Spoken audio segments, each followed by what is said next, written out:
What is up, 49er faithful? Excited to get your thoughts on free agency. I feel like this thing hasn't stopped, man. There was multiple times that I left the house. It's spring break for my kids.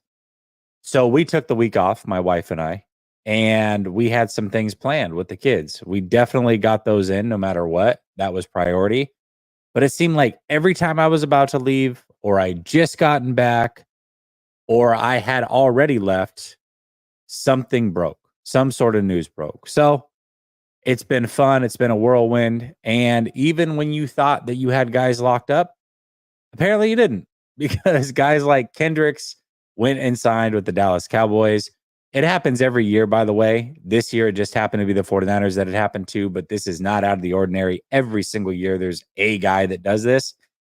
But it happened to the 49ers this year, and Kendricks is now a Dallas Cowboy, and the 49ers now need to find a replacement, probably a one-year stopgap guy to fill in for Dre Greenlaw. That being said, tonight is about y'all. It's open mic night. You will get 5 minutes to rant and rave about whatever you want. Please be respectful of the time. It'll be a timer in the corner, so it's very obvious when you are up against it. And we'll get through as many calls as possible. See how long we can run this thing for.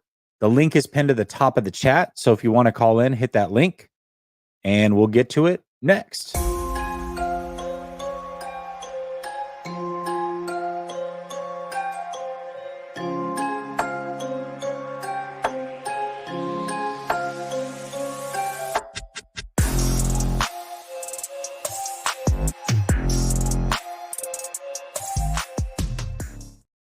All right, welcome back to Last Second Sports, where we are giving you our take down to the last second. And as I said, it's open mic night, which means it's your night to take over the show.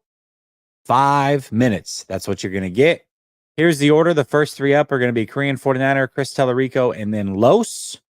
If you're worried about being on camera, by the way, some people get nervous about that. You're not going to be. It's just your voice that is going to be heard. So if that's stopping you from calling in, if you're hesitant because maybe you don't want to be seen, which I know that is a thing for people, which I totally understand, you don't have to worry about it. It's just going to be your voice that pops up, nothing more. That being said, let me bring on Korean 49er and we'll get this thing started. What's up, Korean 49er? Well, as you can see, I'm alive, so... you did say you were going to take a hiatus. Not so fast, my friend. Well, starting after tonight, maybe I'll take my hiatus. I don't know. So there we go. Couple things, Jesse, I want to talk to you about. First thing is when Kansas City lost that Super Bowl against Tampa, what do they end up doing? They got a whole new offensive line. Exactly. And they eventually moved Tyreek Hill on in a trade. So they didn't take the loss lying down because they know they have a certain opportunity to try and win as many, or at least contend for as many championships as they can. Mm-hmm. With the 49ers, we're whatever number, we're going to run it back with our failed formula for the however many times that they're doing it. To me, I always thought that when Bill Belichick had Tom Brady before that fell apart, what was Bill's number one responsibility to the team? I have to protect Tom Brady so I can get a chance at the Super Bowl. I believe Bill Walsh had to believe in that, and George Seifert too. So I don't understand what the hesitancy is with not wanting to beef up that offensive line, because Trent Williams, he may only play for another year or two. Do I trust Aaron Banks is a decent player? The right side of the offensive line needs, a major overhaul. And Brendel, adequate isn't good enough. You need at least above average to really good. I don't know what that entails, but that's just how I feel about it. Yeah, I think here's what I will say about the whole run it back thing. And I know that's been the running joke around here. But I will say, I know it's not the offensive line, but they've definitely switch things up on defense. And it's crazy because a lot of fans were really hoping that ex-49ers were going to make their way back here. And my biggest thing for the last week or so is like, why would you bring these guys back? Do something different. And for me personally, I like that. They've done that on the defensive line. So now the question becomes, how do you revamp the offensive line, try to improve it in whatever fashion that is? And I think that's got to be through the draft. They've got to draft an offensive tackle early. They've got to look for a replacement for Trent Williams. As you said, we're a year or two away from him likely being done. And so what is the contingency plan? The 49ers potentially are going to be late draft, first round draft pick guys for a while. So yeah, you may not be getting that blue chip guy, that top left tackle, what have you, but you can still get a very good tackle who can probably play right tackle and eventually switch over to the left side if needed. They've got to make that move this year. And I believe that the draft is going to fall as such to where you might get best player available and it's likely going to be an offensive lineman. I think both those things might be true for the 49ers. And let's hope that those things align and the 49ers are able to get somebody that is a difference maker as early as this year on the offensive line. Yeah, I agree with that. To me, one of the mistakes that's coming back to bite this franchise in the backside is they signed Debo to that big money contract. And he's a gadget player because he doesn't run a consistently good routes. And they like putting him in the backfield for whatever reason when that was never really what they should have been doing with him in the first place. Maybe once in a while to. Can I pose a trade to you? I don't know if you were listening to the show with Grant. So for those of you that were listening to the show with Grant, you caught this. But the Ravens inquired about Deebo Samuel. The thought is, all right, well, if you're going to trade Deebo, you'd have to do it post June 1st. That's where you're actually going to save money. How do you get that done? Well, let's look at the Ravens. Let's stick on the Ravens specifically. Let's say the Ravens reached out and they said, hey, we're interested in Deebo. And the 49ers said, great. What is your offer? By the way, post June 1st makes better sense for us. Let's reconvene then. If that's the way that conversation went, because the way it was worded was the 49ers are not interested for now, which tells me maybe there's a possibility there.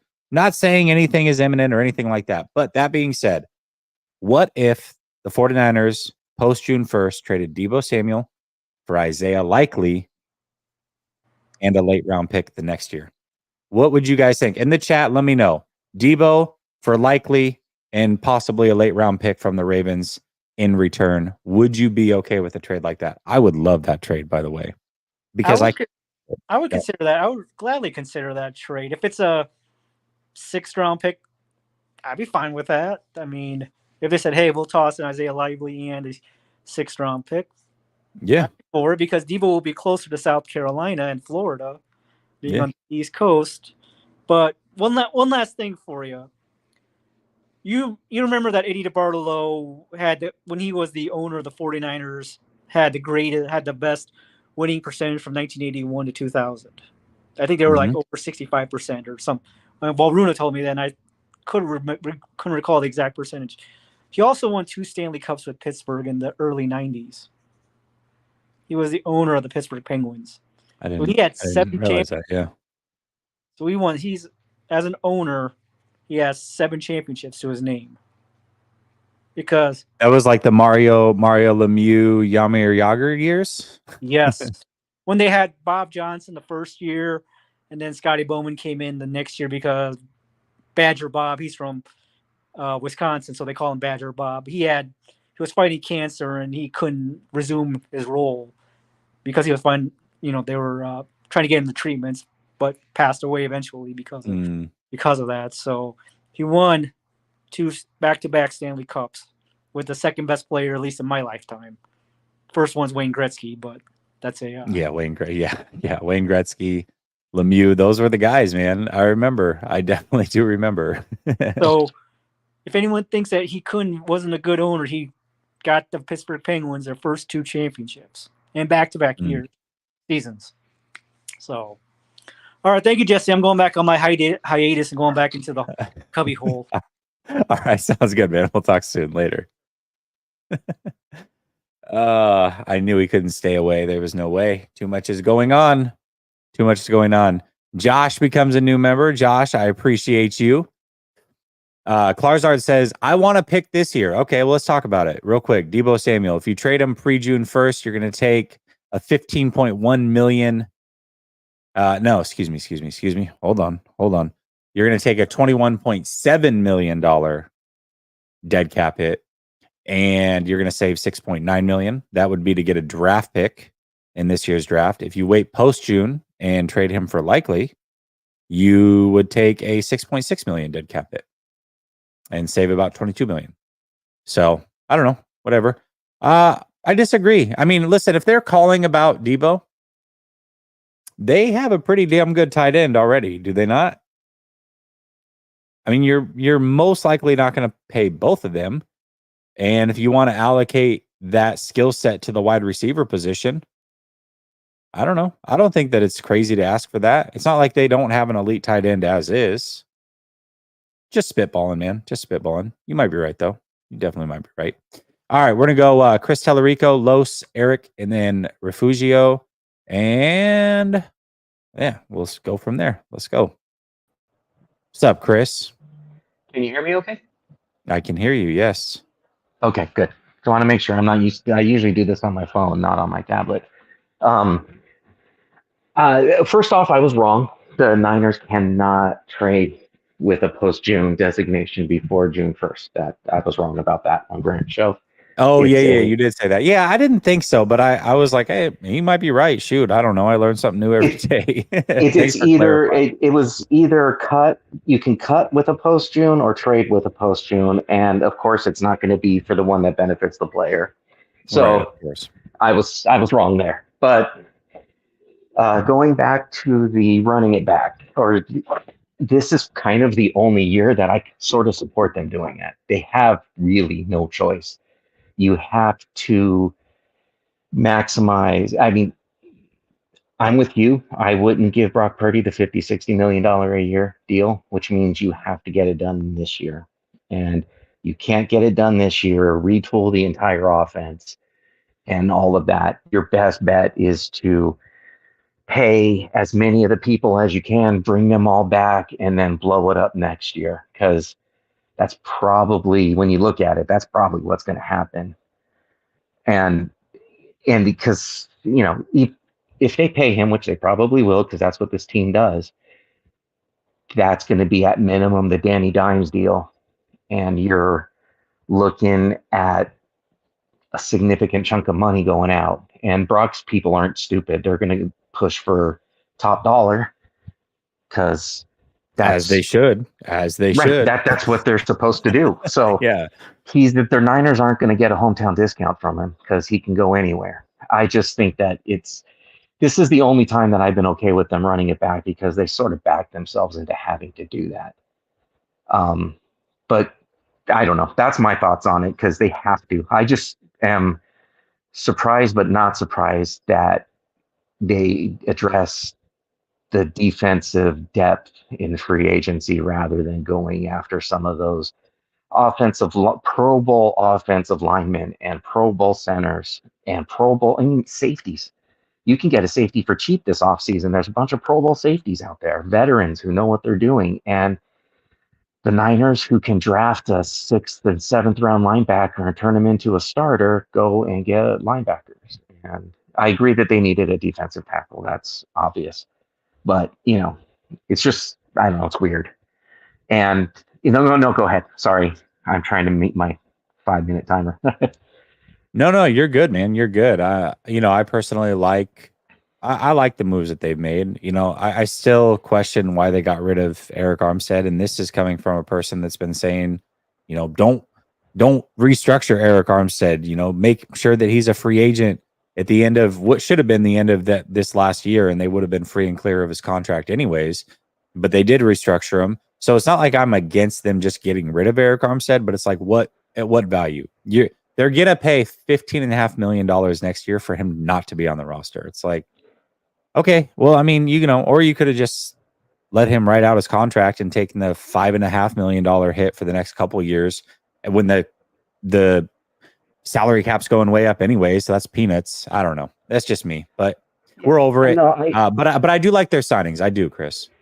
I think that the Armstead thing makes sense in the perspective that they're going to have to pay. They're going to pay two people to take that spot, but at least those two people are going to be on the field. And it's the same thing with Kinlaw. Kinlaw's never on the field. Armstead's never on the field.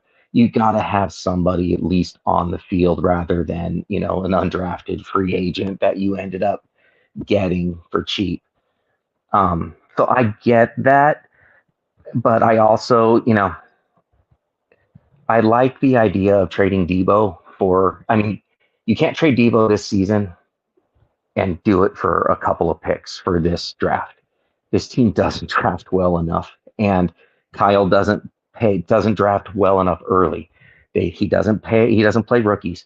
He doesn't do all these things that you would need him to do to replace Debo, because you would need to trade and pick up an offensive player somehow. So trading him for an offensive player and a pick is perfectly fine. And if they did it before June 1st, whatever, as far as I'm concerned, this is kind of it.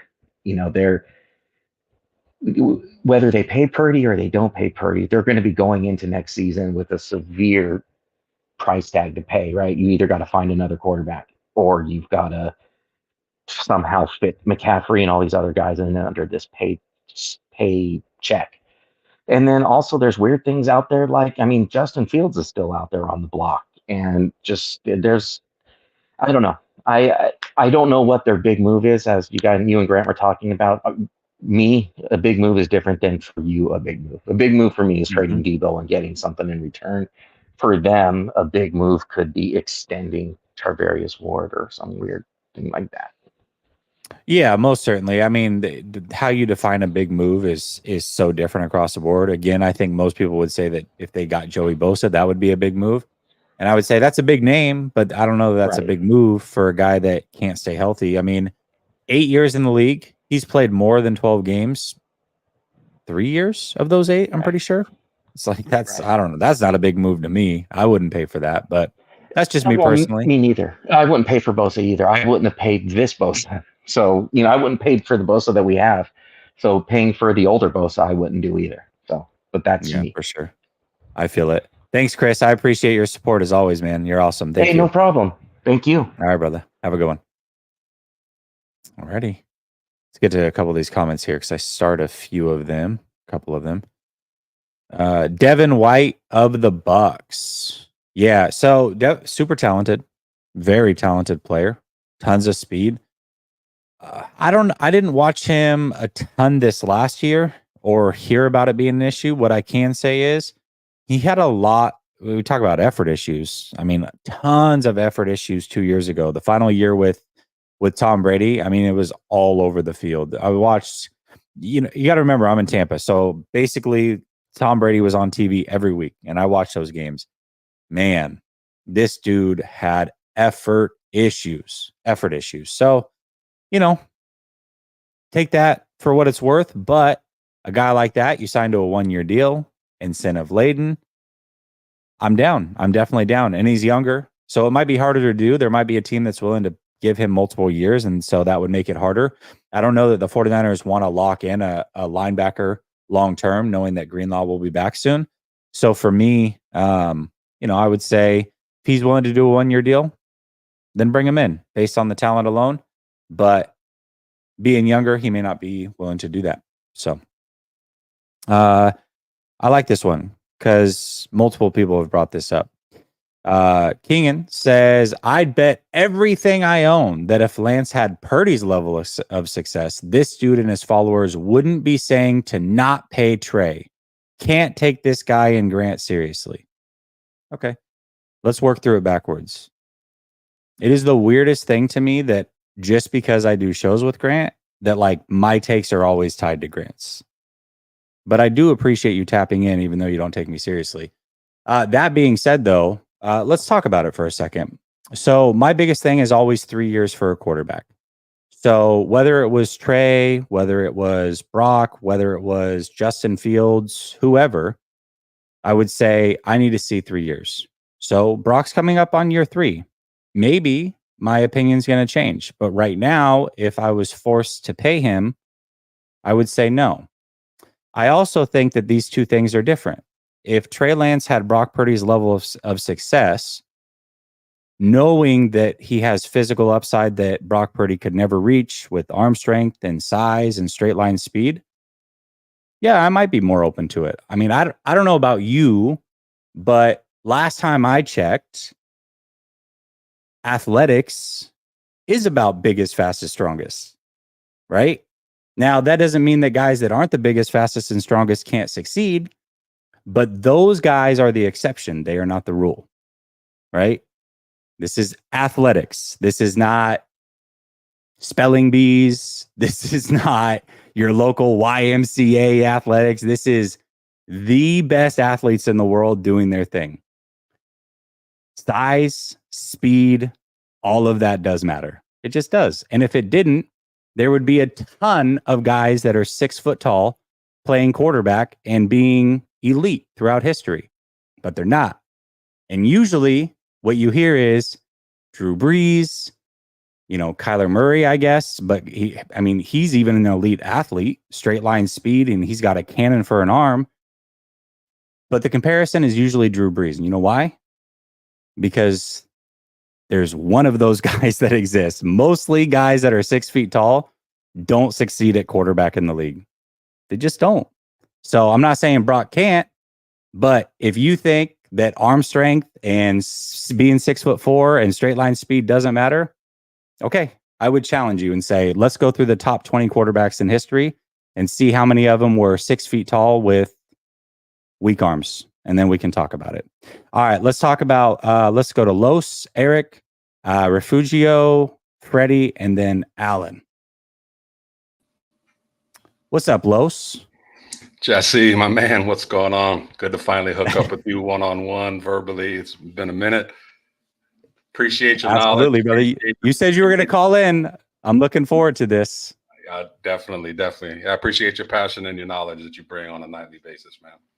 Thank you, bro. I appreciate you. There's a whole lot of things I want to discuss with you, but I only got 5 minutes. So let's just talk about our head coach. And okay, let's do it. If I may, let's talk some X's and O's because I know you love doing that. Watch the all 22 like I do. Shanahan, ironically, is the guy that came up with the saying, you either get better or worse, or you never stay the same. Isn't that correct? Isn't that what he's always attributed to? Yes. In my opinion, and I was a big Shanahan fan when he got hired. I definitely wanted him over Josh McDaniels. But in my humble opinion, like in 7 years of watching him coach, especially when it comes to big games, it seems like he's doing exactly the thing that he says you never stay, which is the same. He's continued to make the same mistakes and the same errors with clock management, with not adjusting mid-game, not before the game, middle of the game. I want to know from you is, because I haven't really got an answer to this question. Maybe you know better than I do, but does he allow his quarterbacks to audible? Because if he doesn't, then that goes into the whole, I'm controlling, I need to have things my way. And even if a quarterback as smart as Purdy, which we know he is, can see things at the line of scrimmage and see that his play might not work and have the ability to change it. If he's not allowing him to do that, then like, what are we doing here? Why aren't we not getting better when it comes to things like this? So your thoughts. So he doesn't allow them to audible from what I understand. What he does is he gives them multiple plays to choose from. So he'll give them a running play and he'll give them a passing play. He'll allow them to get to the line and make an adjustment based off of what they're seeing. So if the call's a run play, but based off of alignment and what Purdy's seeing, he can switch it to the pass play that was given to him. But he can't just say, hey, you know what? I am going to change it to whatever pass play I want. As far as I understand, he doesn't have that autonomy. And no quarterback does under Shanahan from the way I understand it. Right. And, when I watched reluctantly, I watched the Super Bowl finally this last week, all 22. And I know the narrative, and, a lot of it does make sense, is that Debo is not a great route runner. They were sticking to him. Ayuk was the main guy to go to. They should have gone to the Pete man-to-man. But when I was watching it back, Jesse, I don't know if you picked up on this, but it was almost like Kansas City knew our plays. Like their corners were breaking in before our corners were breaking in at that 10 to 12 yard range over the middle, which is what Shanahan likes to do a lot. Didn't see a lot of throws to the flats. One pet peeve I have about Shanahan is, the running back screen has been around for 100 years. It works against the blitz. It's always worked against the blitz. I know Shanahan likes to run wide receiver screens and bubble screens, but how many times have you seen like linemen come in, the quarterback just go back a few yards and just drop it softly over them to pretty good back named McCaffrey with blockers out in front?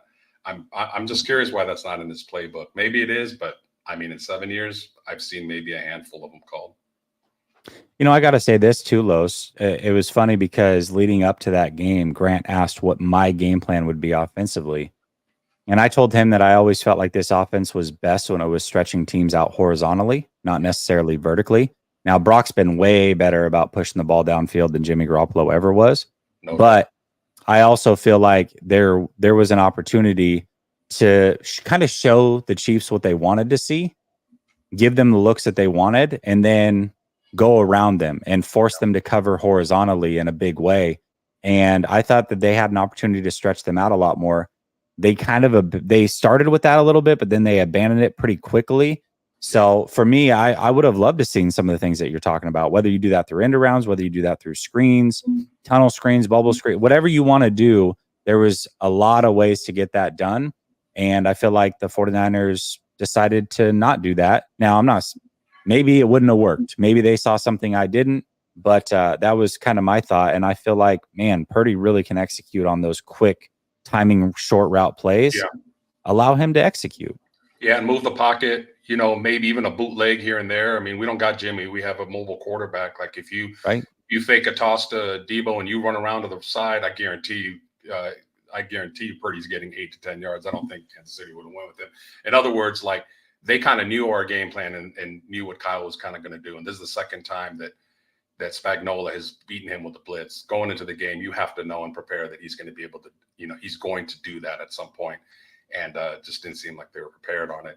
It just seems to me, I'll leave it with this because I know I'm running a little bit short on time, but it seems like Shanahan's offense works really great, like against the Jaguars, the Eagles, the Cowboys this year. The offense did fantastic when the back seven cannot cover.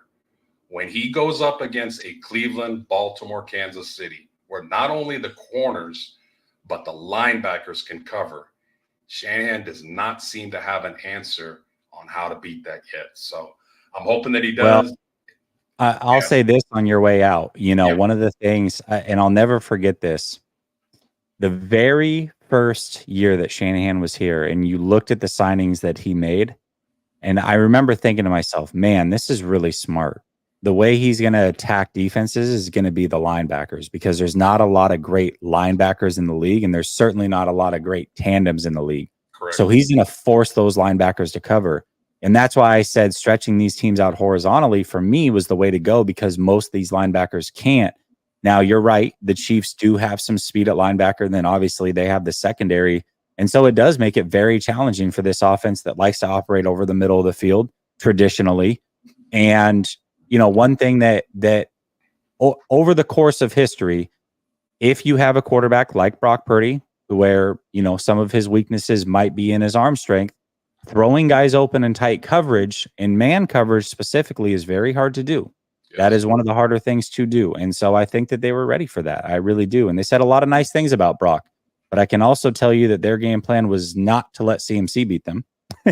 So, they picked their poison and they felt comfortable going that way.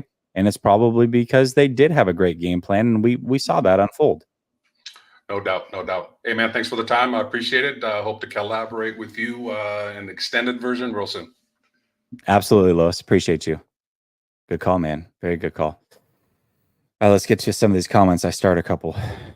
Here's my thing. Like, I know it's very hard being on that side of things, right? Like, I get to come up here and I get to say whatever I want. You have limited character space. So when I kind of rebuttal with somebody, if they respond, then I'm usually going to try to pull it up if I can see it, so that way we can have a good conversation. And you're free to call in too, man. By all means, the link is in the chat. Like, let's talk it through. I think that would be easier, but I'll go this route. Keegan says, and what about what's going on between the ears? Does that matter? 100%. Listen, I'm not saying it. I didn't say either or. I didn't say, oh, give me physical traits and give me a dummy. No, that's not what I said. Otherwise, you have Sam Darnold. That's not at all what I said. What I said, your original thing was if Trey Lance was having the success, very hypothetical, by the way, but hypothetically, if Trey Lance was having the success that Brock is, well, hypothetically, if he was having the success that Brock is, that would tell me that we see it working between the ears. And then there's still physical upside that's not there with Brock. That was the whole thing. You can't be an idiot and play quarterback. Yes, you have to have it go. That is the most important thing. But if it's attached to a 6'4" rocket arm, yeah, I'll take that. Yeah, hell yeah, I'll take that over a 6'1" pea shooter. Like, I'm sorry, I will. Does that matter? Yes, it does. Or is it just about the physical attribute? No. Me personally, I care about the QBs. Okay, so I answered your question, hopefully. And then people were talking about Dan Marino. Dan Marino wasn't an athlete. Listen, I said biggest, strongest, fastest. That's three things.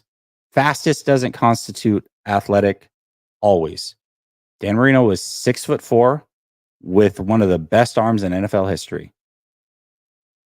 I mean, that's what he was born with. That's what he was gifted with. Those are athletic traits. Just like when people are like, oh, Tom Brady, late round pick. Yeah, and he was 6'4" with a cannon arm. Like, I don't know what to tell you, man. Like, those things play. They just do. Cosmo says soccer players are some of the premier athletes for sure. And they're all 6'1". Great, but they don't get hit either. They don't get hit. And they're not getting chased down by 300-pound linemen that are just as fast or faster than them. It's a different sport. Brother Bob says, I'm late like nails lately. We talk Kendricks.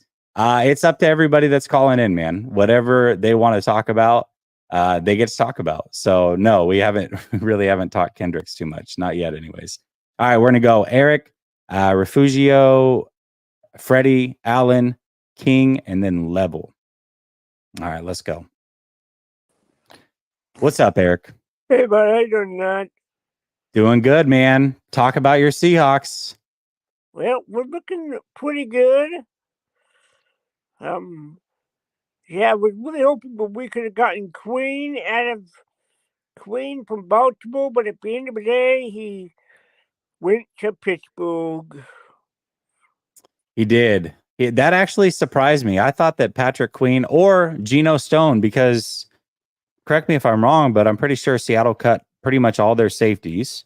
Now, They did sign one today from Jacksonville, but Geno Stone was out there for cheap. He was on the Ravens. I thought he would make a lot of sense, but McDonald didn't bring him over. That was a little bit surprising. Yeah. Yep. So how y'all doing tonight? You all right, bud? We're doing good, man. We're doing good. Lots of changes going on in 49er land. The defense is getting kind of retooled on the fly. Yeah. They've signed, let's see, 4 defensive linemen, 2 defensive tackles, 2 edge rushers, and then they let go of Eric Armstead, which is a name that I know you're familiar with, being a Seahawks fan. Yeah, I mean, that one's surprising. Yeah, dude, it surprised all of us, Eric. It surprised all of us. Yeah, I mean, yeah. And then, now, Kinlaw, is he still a Niner or is he a free agent? Who is this? Kinlaw? Kinlaw signed with the Jets on a 1-year deal. Oh, wow. Mm-hmm. Wow, yeah. Yep. Man, there's a lot happening, bud. There's a lot of movement, man. There's a lot of movement. So it's getting crazy, man. I'm curious to see. I know Seattle had a slow start.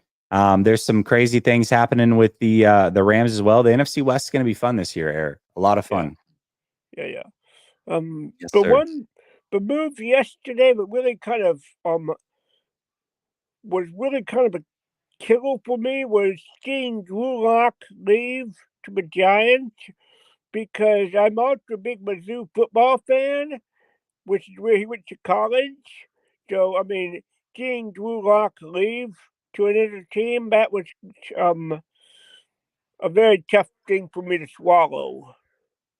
Yeah. Yeah, I would imagine. The other thing I have a question about, Eric, is that Geno Smith. So McDonald kind of came out and surprised everybody and said that he's not necessarily tied to Geno Smith starting. What are your thoughts on that? Well, we're still gonna get a quarterback early now, but Mhm. now that we don't have Drew Lock around anymore, I mean, we're still gonna get a quarterback early. The question is how early. I think the big thing for me, the one that I'd be most interested in is Michael Penix Jr. Where does he land in all this? I mean, he's kind of the wild card. He is. He is a wild card. Absolutely. Yep. Absolutely, he is. Yeah, of course, of course, of course. Yep. Yeah, I don't know. I mean, and he's from that area. Well, he's not from that area, but he played college ball from that area. Yeah, So and then the new that'd be offensive interesting. coordinator, I mean, the offensive coordinator in Seattle, I mean, it's very confusing. He went from Washington to Alabama, and then at the last possible minute, Seattle offers him the offensive coordinator job, so he goes from Washington to Alabama back to Seattle. So, and he was there too. So, I mean, that would make sense if that was the pick. Yep. So you live Yep. down there in Tampa, huh? Yeah. I live here in Tampa. Yes, sir. Nice. Wow. Yeah. I mean, I'm like, I heard that and I'm like, wow, how in the world did he get caught with the Niners? Well, I was actually born and raised in Portland, Oregon, and my dad was from California and was a Niner fan. Oh, So, cool. No, that's how it. Oh, cool. I yep. mean, yep. I tell you. So you got to see a lot of great quarterbacks. Been pretty blessed, I would say, Eric. Pretty blessed. Yep. All right, brother. Hey, your time's running Hey. out. I appreciate you as always, Eric, for calling in, and we'll Bye-bye. talk soon. All right, bud. Bye. Hey, man, Seahawks fan that sticks with me from behind enemy lines. I love it.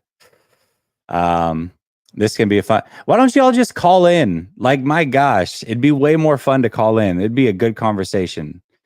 Everyone's worst nightmare says Jesse thinks quarterbacks have to be tall, strong, and fast to be good. Didn't say that. He's tripping. Look at how trash Jalen Hurts is. Not tall. He's a huge and fast and can't pass. You can't be serious. That's not what I said.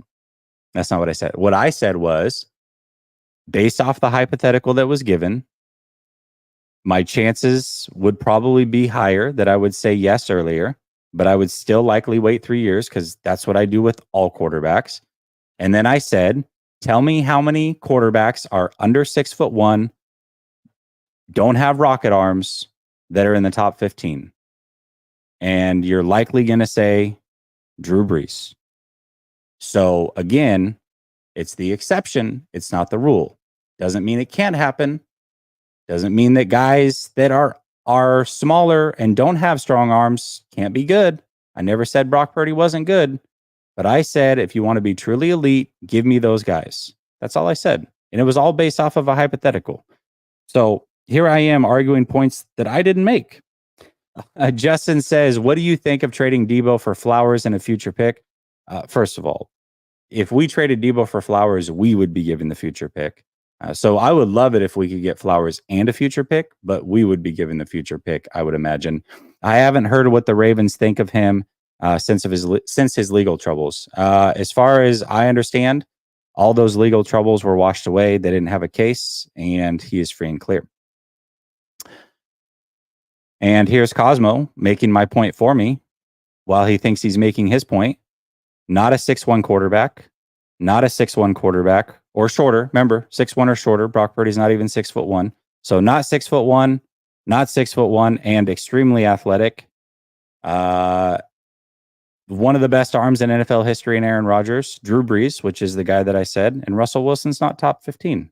So thanks for helping me make my point. All right, here's Refugio, Freddie, Allen, King, and then we'll go level 7. What's up, Refugio? Hey, how's it going? Long time listener.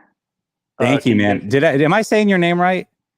You're saying it right enough. It's really hard. It's a nightmare. But right enough. Perfect. That's right where I need to be. Grant says it worse.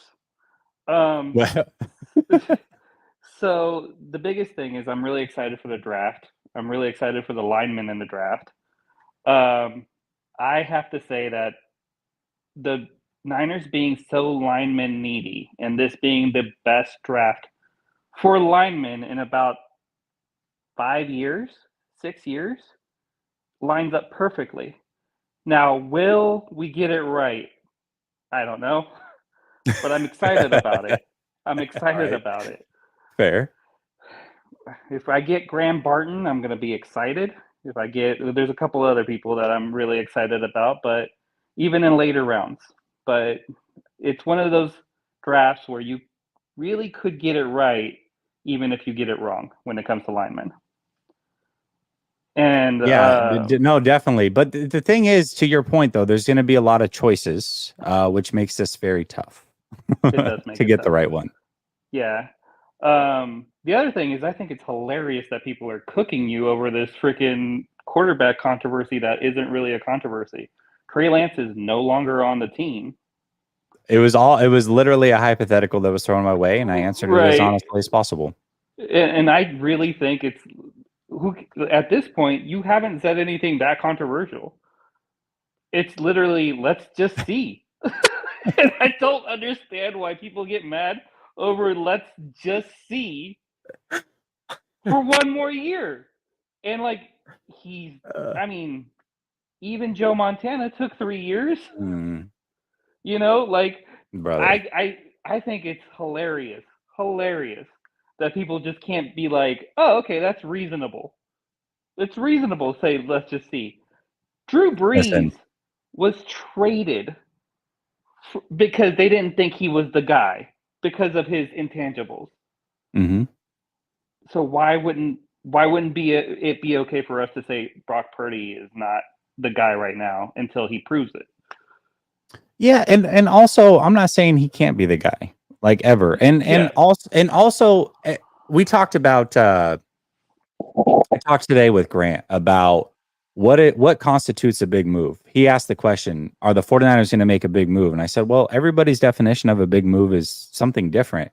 Everybody's definition of a franchise quarterback is something different as well. And if anybody's ever heard me talk about it, when I say, hey, I don't think Brock's going to be a franchise quarterback, people get really pissed because their definition of franchise quarterback is somebody like Kirk Cousins or Dak Prescott, or I'm trying to think of like borderline top 10 guys or guys that are on the back end of top 10. Jared Goff, those types of guys. And that I said, for me, Hall of Fame quarterbacks are bona fide top 7 guys that are likely going to be Hall of Famers because that's what wins Super Bowls in the salary cap era. So my definition of franchise quarterback is about as tough as it can get. So by definition, guys that I like a lot and have stood up for on this very show, Kirk Cousins, love Kirk Cousins. Man, I go round and round with people about Kirk Cousins. I stand up for him all the time. Like Kirk Cousins. It's very clear if you listen to me talk that I really like Kirk Cousins. Don't think he's a franchise quarterback. So do I not like Kirk Cousins or do I like Kirk Cousins? And so by definition, when I say that I believe Brock is not going to meet those standards that I have that are extremely high, all of a sudden I don't like Brock. But I like Kirk Cousins, but I don't like Brock. I'm confused. I don't know how this works. Well, here's the thing. Let's be objective about this. We were spoiled in the 90s. For sure. In the 80s. So for sure. If the standard is Montana and Young, Brock Purdy does not live up to the standard. Yeah, and I don't necessarily say that because those are 2 top 10 quarterbacks of all time. Like, sure, you know what I mean? Sure, but I'm just saying, like, we are spoiled, but we should be if we want a quarterback who is going to win the Super Bowl by himself. We should be looking at a quarterback because if you can look at Brock Purdy and say, "Oh, he's amazing," and then go and look at Justin Herbert and be like, "Would you trade him for Justin Herbert?" Yes, in a second. Nobody would even make that argument. You would trade him for Justin Herbert, and if you wouldn't, no, Refugi. Yes, they would. In fact, yes, they would. Oh, yes, they would. Trust me, we've had these conversations here on this channel. In fact, I had it with Larry, and overwhelmingly, Not only did they say they wouldn't trade him for Herbert, but he's just, money aside, flat out better than Herbert. Those are real conversations. I'm not joking you. People think I'm crazy. They're like, who are you arguing against? I'm like, everybody. There's so many people that think this. I bet you right now, let's ask the chat right now. How many of you, doesn't money aside, who's better? Okay, how about Joe Burrow? Would you trade him for Joe Burrow? Or... Nobody wants Herbert over Brock, you goofball. See? Told you, man. That doesn't make any sense. Real people. These are real things. I told you. I'm not crazy. I think Purdy's better than Herbert. See? I'm telling you. Purdy's great, and I'm glad we have him, but it's not that. Like, let's just be honest. Come on, guys. He's not Justin Herbert. He's not Joe Burrow. He's not like a top 5 guy. He's just not. And I'm a 49er fan, and I like Brock Purdy, but he's just not that guy. No, you don't. No. The moment you said what you said, you can't like him too. You're a hater. That's the way the rule. I don't make the rules. I just follow them. That's follow hilarious. Them. That's hilarious. Golly.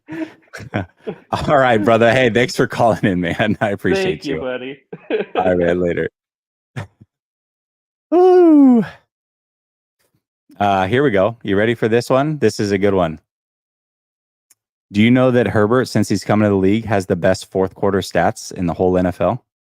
So are they not winning games because of Herbert, or are they not winning games because the defense that gives up the most points that any quarterback through his first 5 years in the league has ever given up? Do you think maybe it has to do with the defense? So he literally has the best fourth quarter statistics and the worst defense as far as points given up ever for a quarterback through his first 5 years, but they don't win because of Herbert. Come on, man. Like, we can't just look. And you realize he has more fourth quarter comebacks than Herbert had games played through a big chunk of this season. It was like 14 or 15. Like, dude, this is crazy. And just so we're clear, DeMarcus, I was saying top 15 all time. So, Keith says, is Big Ben a Hall of Fame? Yes. Big Ben. I would take Big Ben over Drew Brees. I'm just saying. And I don't care about the thing about all pro and Pro Bowls. They play. I think they play when you're looking back, but when you know like how these things happen off of votes from guys just like you and us, you and I that watch the game, it really comes down to an opinion, right? And so those things are tough. But when you look at Ben Roethlisberger and what he did, first of all, he played in the elements. Let's talk about this. When we say that things, or not when we say, well, I don't say, but when you guys say that things like big arms and being 6'4" and these things don't play, let me ask you this: do you honestly and all your heart believe that Drew Brees? Let's switch Drew Brees and Ben Roethlisberger, and one plays for the Saints, the other one plays for the Steelers. Do you think Drew Brees, with his traits, would have been successful in Pittsburgh in December, in January, going against Baltimore's defense, New England's defense? Do you think he would have beat Tom Brady and Peyton Manning and some of those guys to make it to a Super Bowl, to make it to 3, by the way, and do so in inclement weather? I don't think his arm would have played there. But I can tell you this: bet you Ben Roethlisberger's 5,100 passing yards in those elements would have played real well in a dome. I bet you that 5,000 yards that Drew Brees was hitting, Ben Roethlisberger would have been doing the same thing if he played in a dome. So, that's what I'm talking about. All right. Freddie Rose, and then we're going to Allen, and then we're going to King, and then Level, and then Keith, and then J-Dog. All right, Freddie, let's go. What's up, Freddie? Naylor, how we doing? Doing good, man. How are you? Not too bad. Just going on a little walk. You said you were going to call in, man. You did say you were going to call in when we were in Grant's chat the other day. So I'm not gonna lie. I miss calculating like how fast that line fills up, man. The last stream, I tried hopping in. I was like, holy, there's like 15 people online. I was like, yeah, I was coming the other day. Yeah, yeah, I'm telling you. That's why I always tell people, like, get in early, because the way it always starts is for the first like 15 minutes, there's like 2 or 3 people waiting. And so usually the first couple of callers get a little bit more than 5 minutes, just because I'm trying to stretch it out. But then it's like once the floodgates open, now I'm sitting at 7 strong the whole show minimum, like 7 to 10 constantly. Right. No, I actually have. That's crazy. I didn't even notice that conversation above the whole like Herbert over Purdy thing. When was this? Oh, bro, we had it mid-season. And then I had a debate with Coach. I said, we were talking, and he goes, "Who are you arguing? Like, you always say that Purdy's not elite, but like you're debating nobody. You realize that?" I said, "No, I'm debating most of the 49ers fan base." And he's like, "You're full of crap." I said, "You know what? I'm going to put a poll out, and I'm just going to simply ask: Is Brock Purdy elite?" I said, "I Right. guarantee at least 40% of the fan base says he is." He's like, "Absolutely not. No way possible. It won't be above 30%." Bro, it was like 70 something percent on 3,600 votes said that he was elite. And I'm like, told you. Like, I'm Oh not taking my- crazy pills over here. This is Oh insane. my gosh. That is insane. So I gotta ask you, so how many times, like me, I'm the kind of guy, I just rip the Band-Aid off. So Yeah. the next day after the Super Bowl, I was watching it, just suffering, right? How many times did you say? Dude, you're a better man than me. I'll tell you that. There's no way I could have done that. Yeah, it was torture, man. I sat there, I had the whole YouTube TV, watching it 4K. I'm like, I'm just scratching my head. So like, how many times did you rewatch that Super Bowl? If any? Bro, first of all, it took me over a week, and I went back and I watched the All-22. I can't do it with the announcers again because it's just gut-wrenching. So All-22 is different because it's like you kind of get lost in the sauce as far as the score, and you're just kind of watching the plays as they happen and scouting individual players. So I watched it multiple times, but it was through that format. Right. And like, do you go with the whole like the narrative that would be a factor in that game? Hold on, you're cutting out really bad. You're getting robotic. What was the question again?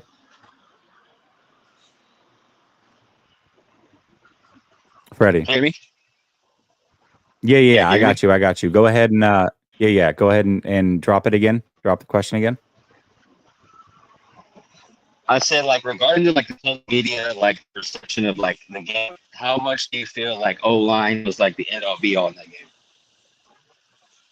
I actually don't necessarily subscribe to the point that they lost because of the O-line. I think they lost because of the way they schemed up the O-line. There was multiple plays in big situations where they had, bro, I don't know that I've ever seen this on passing plays so often, where they had center pulling. You had your center pulling on a pass play. That was weird to me. And I want to say that 2 of them weren't even play action. It was just, that's the blocking scheme. That was so right. I didn't understand that. I remember the other day I asked you, like, I think it was you and Sunil, and I asked about the whole philosophy, like, of just Kyle and the way he puts together this O-line. So here's like an inside kicker. So Burford, I played with Burford in high school, right? And he's always been a left tackle, like the whole time. He's never been a guard. He's never, even UTSA, it was the same thing. He's always been a guard. And then I also noticed like the whole Jalen Moore situation. So like it's going to be kind of a disservice because the way this draft is set up, I believe really you could really trade up, honestly, and set up your draft for 5 years at least with the amount of talent in this draft. It's actually kind of insane if we were to just overlook it and kind of just feel content with what we got going on. Yeah, absolutely. And that's why this draft is so important. And this is why draft picks are so important. And building through free agency long-term is not the way. You have to hit on draft picks. And the 49ers have, right? But not having those first-round picks due to the Trey Lance situation, that's hurt. And so now they're at a situation where they've got older players that are making a lot of money. You just saw Armstead on his way out. Kittle and some of these other guys aren't far behind. They've got to start hitting on these draft picks. So this draft and the next draft are going to be so important. No, 100% agree. Like, I don't know, like, it just is, we're in this weird spot, man, with like this fan base. Like, they want to improve, but they also don't want to let any players go. It's always like, no, we got to keep them. Don't let them go. Don't let them go. I'm like, at some point, I told a lot of my homies, like, at some point, this Trey Lance thing is gonna bite us. You know, restructuring older players, it's gonna bite us, and I kind of feel like that's what's going on right now. So, like, I love Brandon Ayuk. I believe him and Purdy could be, you know, good for years to come. But if Las Vegas came to me and said, hey, we'll give you pick 13, I would do that in a heartbeat to get like a J.C. Latham or like an Amarius Mims. And then you could even still maybe snag, you know, Graham Burton from Duke at 31. And Purdy is having time all day. But I don't know, man. Like the fan base just doesn't want to. They're too attached. I don't know. Like, I love Debo. I love BA. I love all these players, man. But like, there's got to be a point where some sacrifice has to happen in order to excel to the next level, in my opinion. Yeah, absolutely. Absolutely. And you talked about ripping the Band-Aid off. I mean, that's kind of one of those things where this offseason I was thinking about it, like, man, dude, should they just go and get rid of all these guys and just retool on the fly? Like that might be the way to go. You know what I mean? Yeah, 100% agree. I think last point I would say, and I'm gonna let you go. So, what would you do? What would your ideal situation be if it was up to you to kind of like set up? I know I understand your whole the whole stance on Purdy. I kind of feel the same way. Like, if the price is right, cool, but I'm not gonna pay him $60 million. So I'm fine with that. But 40, 45, I'm good. But market value, we all know what's going on there. But what would you do in this draft coming up?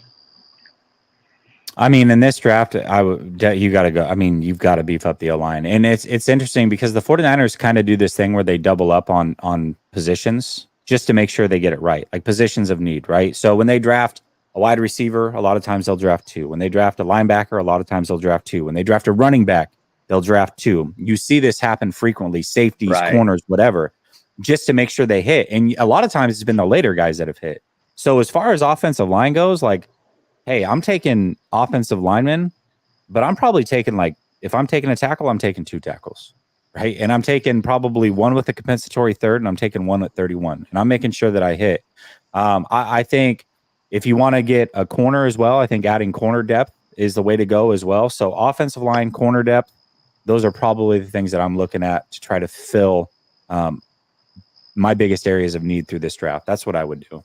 So I'm probably doubling up on both of those areas and then taking as many picks as possible. I know they have 11 picks.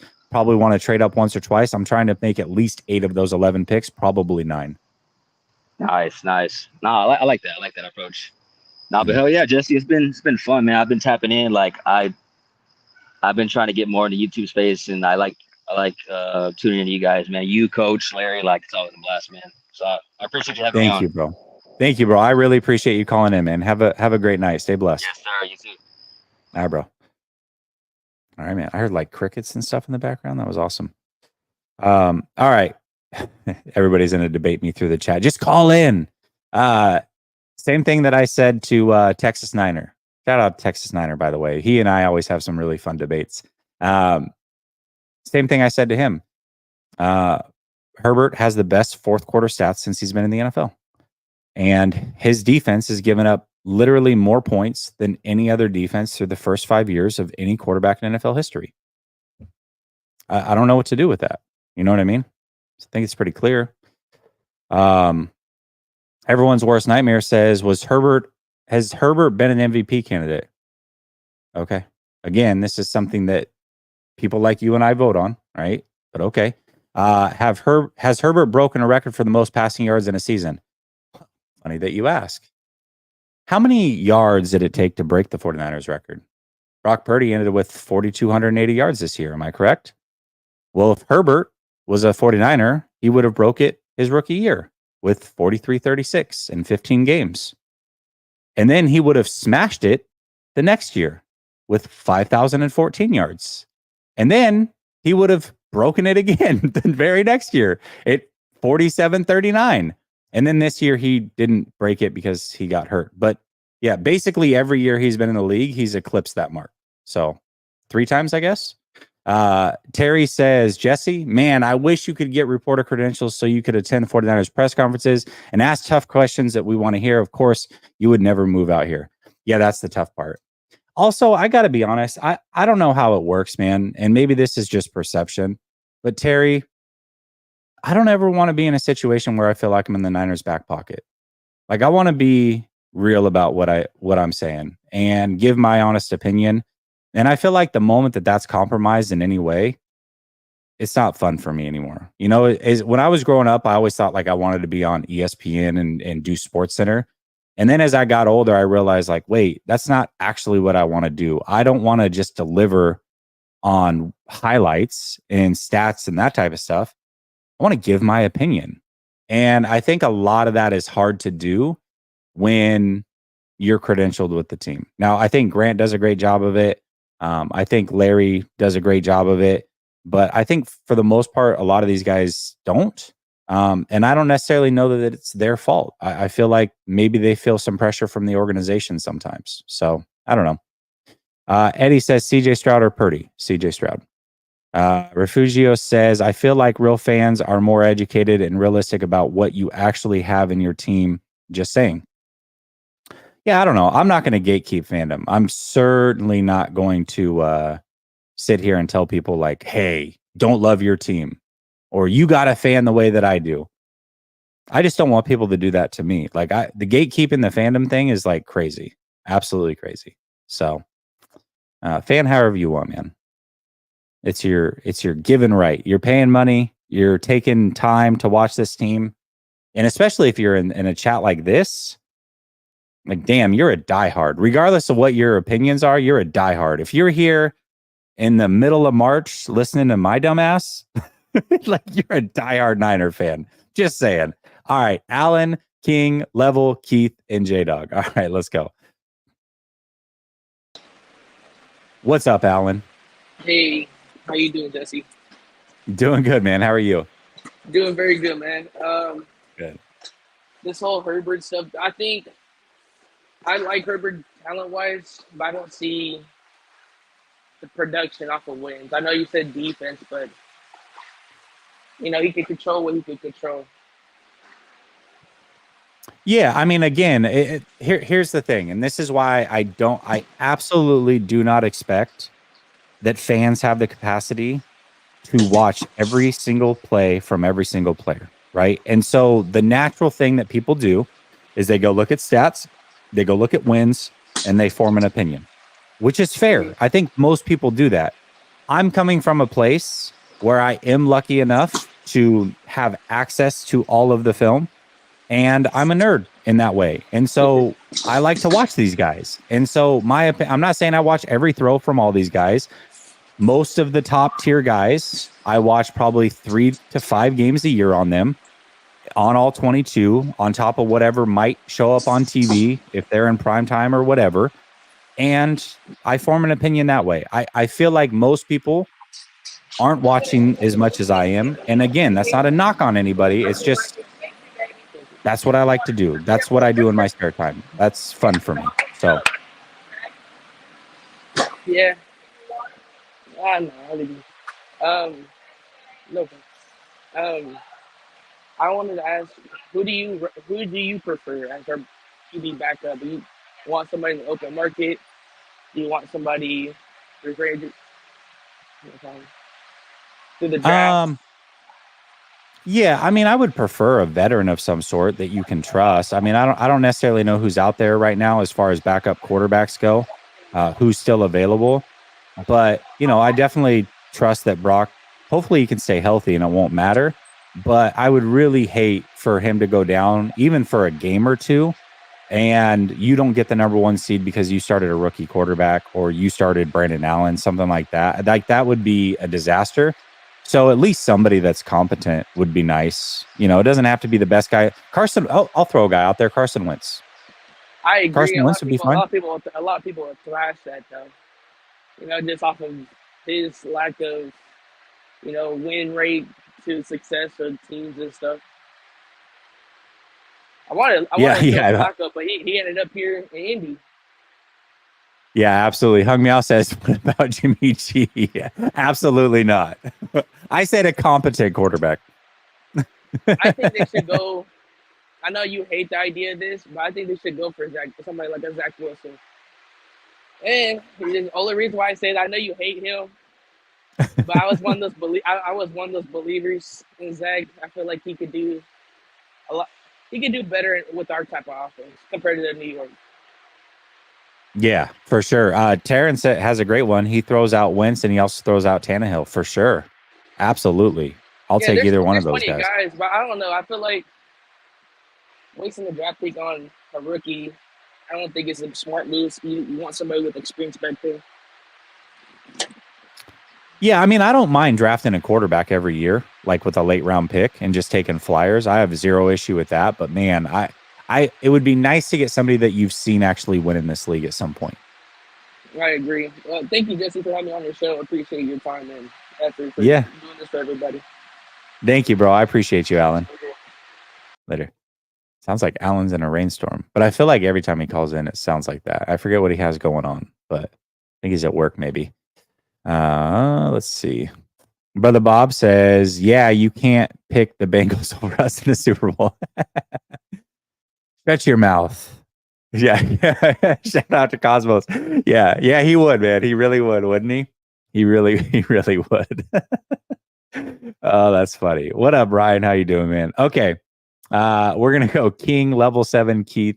Actually, J-Dog. J-Dog was in and fell out. So I think it was King level 7 J-Dog then Keith. I'm pretty sure. So we'll go that route. What's up, King? What's going on, brother? How you doing, man? I'm all right. I'm the guy who was down in the chat, King on Dick. I'm the one put the message down in the chat. Okay. About I bet everything that if this was Trey Lance. Okay, perfect. No, This is great. That's okay. Awesome. Yeah, the logo is very small, so it's hard for me to see. Okay, let's talk about it, man. Let's talk about it. Yeah, so I made that statement, and I heard your response of you will give all quarterbacks at least 3 years. So even if it was Trey Lance, that you would still want to see the 3rd year. But if you had to make the decision now, prior to seeing the 3rd year, and it was Trey Lance, that you would probably lean towards paying him because he's bigger, stronger arm, runs faster than a straight line. Am I correct? Correct. So if everything was even, so we're saying he's performing exactly like Purdy, but we still have that upside of knowing that there's a level. You said if he performed like Purdy was the original. I said if he had the level of success as Purdy. I didn't say that he got all of Purdy's best attributes added on to his attributes, which then makes him this fantastical player. So clarify, what is level of success to you? I mean, winning all the games, two NFC championship games, Super Bowl appearance, yardage stats, touchdown stats, QBR, all the advanced metrics. If he had that level of success, it wouldn't necessarily look like Brock Purdy's, but if he had that level of success as a player and as the quarterback of the team, right? So the only difference is bigger, stronger, faster, allegedly. That's a pretty big difference, wouldn't you say? Okay, yeah, but let's put that into perspective. Let's really attack it. Like, okay, so he's bigger. Cool. Stronger arm in theory. Because me personally, I haven't seen him at the NFL level throw the ball 65, 70 yards down the field. Have you? Hold on. We actually have the perfect plays. We have the perfect plays that we can compare. Do you remember Trey Lance's first preseason game where he rolled out left and threw it deep to the right for the touchdown? Remember? Yeah, it was 35 yards down the field. It was further than that, but okay. But then we have literally the exact same play for Brock Purdy, Kittle against the Raiders. But what about the 50-yarder that he threw to Kittle that Kittle stole from Ray McLeod? That was 50. It was 50 air yards. It was 50 air yards. Yes, because he was standing on the 45 when he let the ball go, and Kittle caught the ball in the middle of the end zone. That's not how air yards are calculated. Air yards are calculated from the line of scrimmage, not from where you throw the ball. Okay, that's fine. But at the end of the day, even if that's the case, it's still 45 yards even though he was standing on the 45. Do you think there's an NFL quarterback that can't throw the ball 50 yards in the NFL? Okay, but I'm asking you, what have we seen on the NFL level from Trey Lance that says definitively that his arm is this humongous arm? But okay, hey, forget that. I'm gonna let you have that too. But I'm just saying we haven't seen it on the NFL his arm level. better? Is his arm bigger than Brock Purdy's? I said I'm gonna give it to you. I'm gonna give it to you. Yes, I'm gonna say I'm gonna give it to you. Straight line speed. Who has we seen Trey Lance run away from on the NFL level? He was a 4.5 40 guy. Like who have we seen him run away from on the NFL level? He's played 3 games, my guy. I don't know what to tell you. He's played 3 games. Well, he played preseason. He played preseason. He played in the regular season. He started. Did he start 3 or did he only play in 3? He started 4 games and didn't even finish all 4. Okay, and he also came in for Jimmy Garoppolo and played a half, right? So we'll say 4 games, half in one, half in the other, right? His first game he started, he had like 89 yards rushing.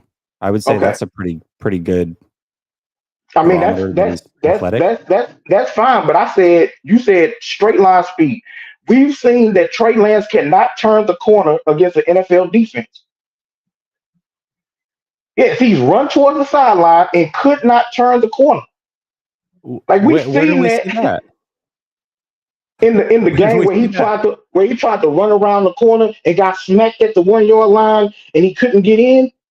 You're talking about when he was like hesitating because he wasn't. I think that was against Arizona. Yeah, where he's pump faking and not running full speed. Okay. Well, see, he first took off running, could not beat the guy, and tried to fake him out with the pump fake and slow down, and couldn't do that neither.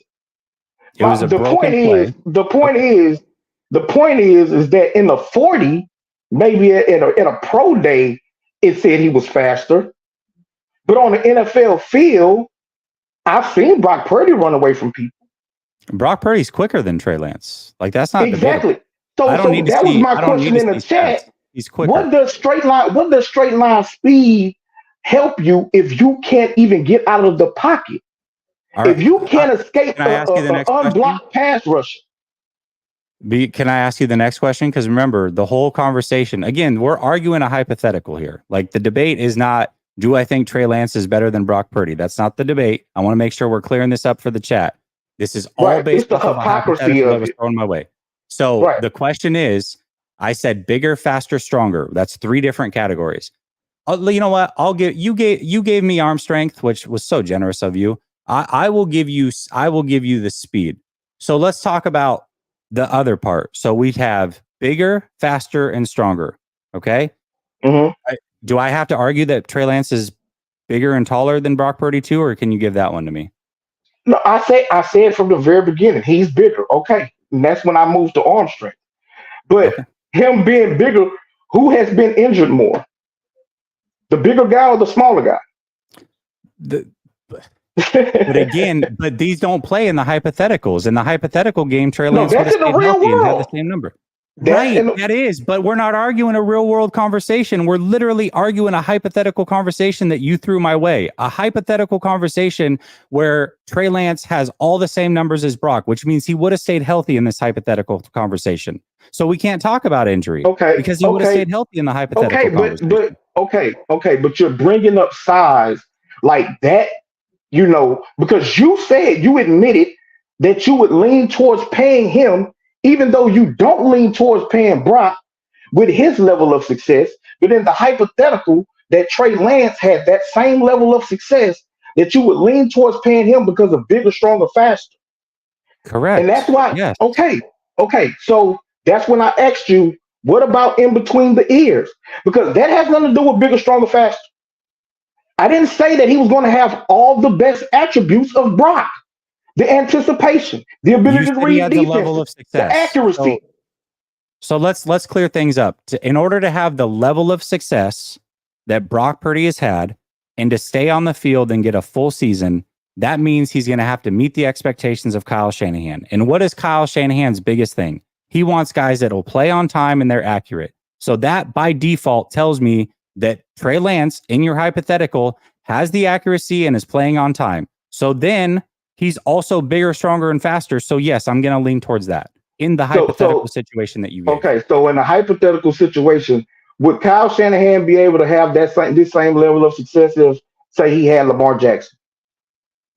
No, Kyle Shanahan doesn't, bro. No, absolutely. He would have ruined Josh Allen and Patrick Mahomes. Probably wouldn't be Patrick Mahomes. The Niners offense. Would Lamar Jackson be able to come to San Francisco and the offense be as dynamic, as elite as it's been under Brock? With Kyle Shanahan? Yes, with Kyle Shanahan as the head coach. So are we taking right now Lamar Jackson, or are we saying that he was drafted by the 49ers? I'm talking about right now Lamar Jackson. Yeah, it'd be more dynamic, of course. Oh, okay.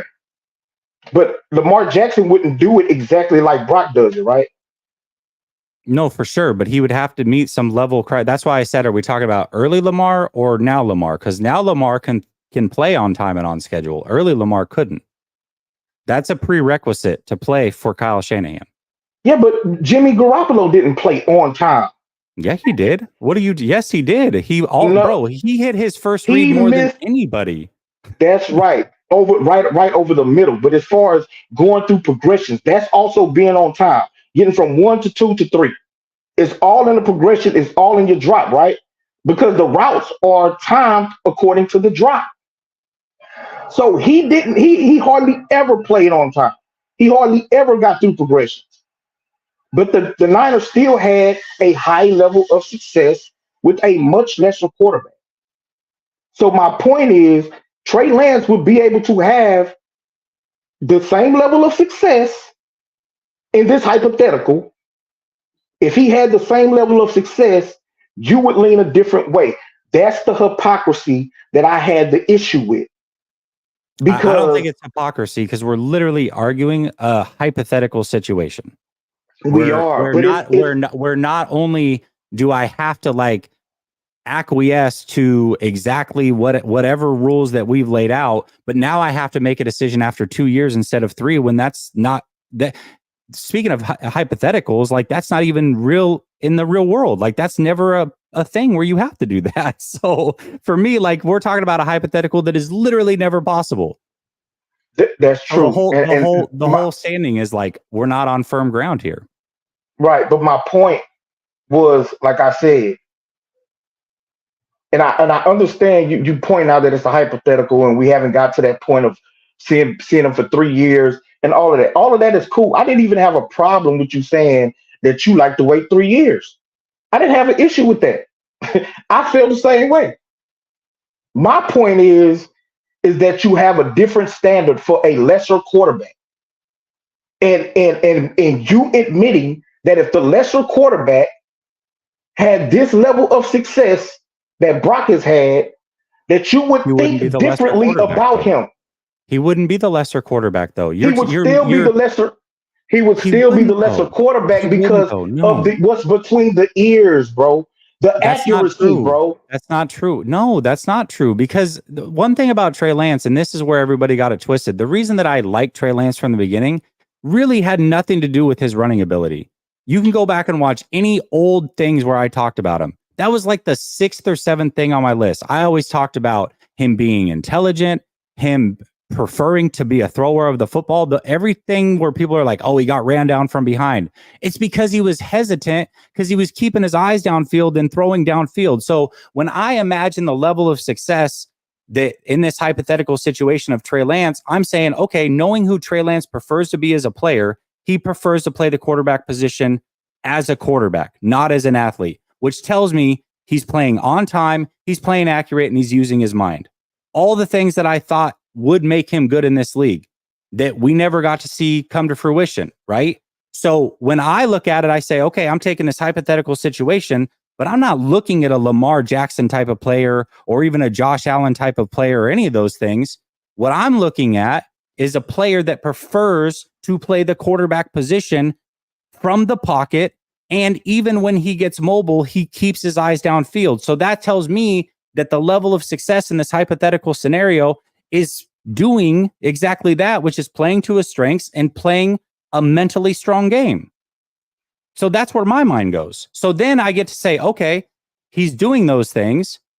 And he also is 6'4" with a cannon of an arm.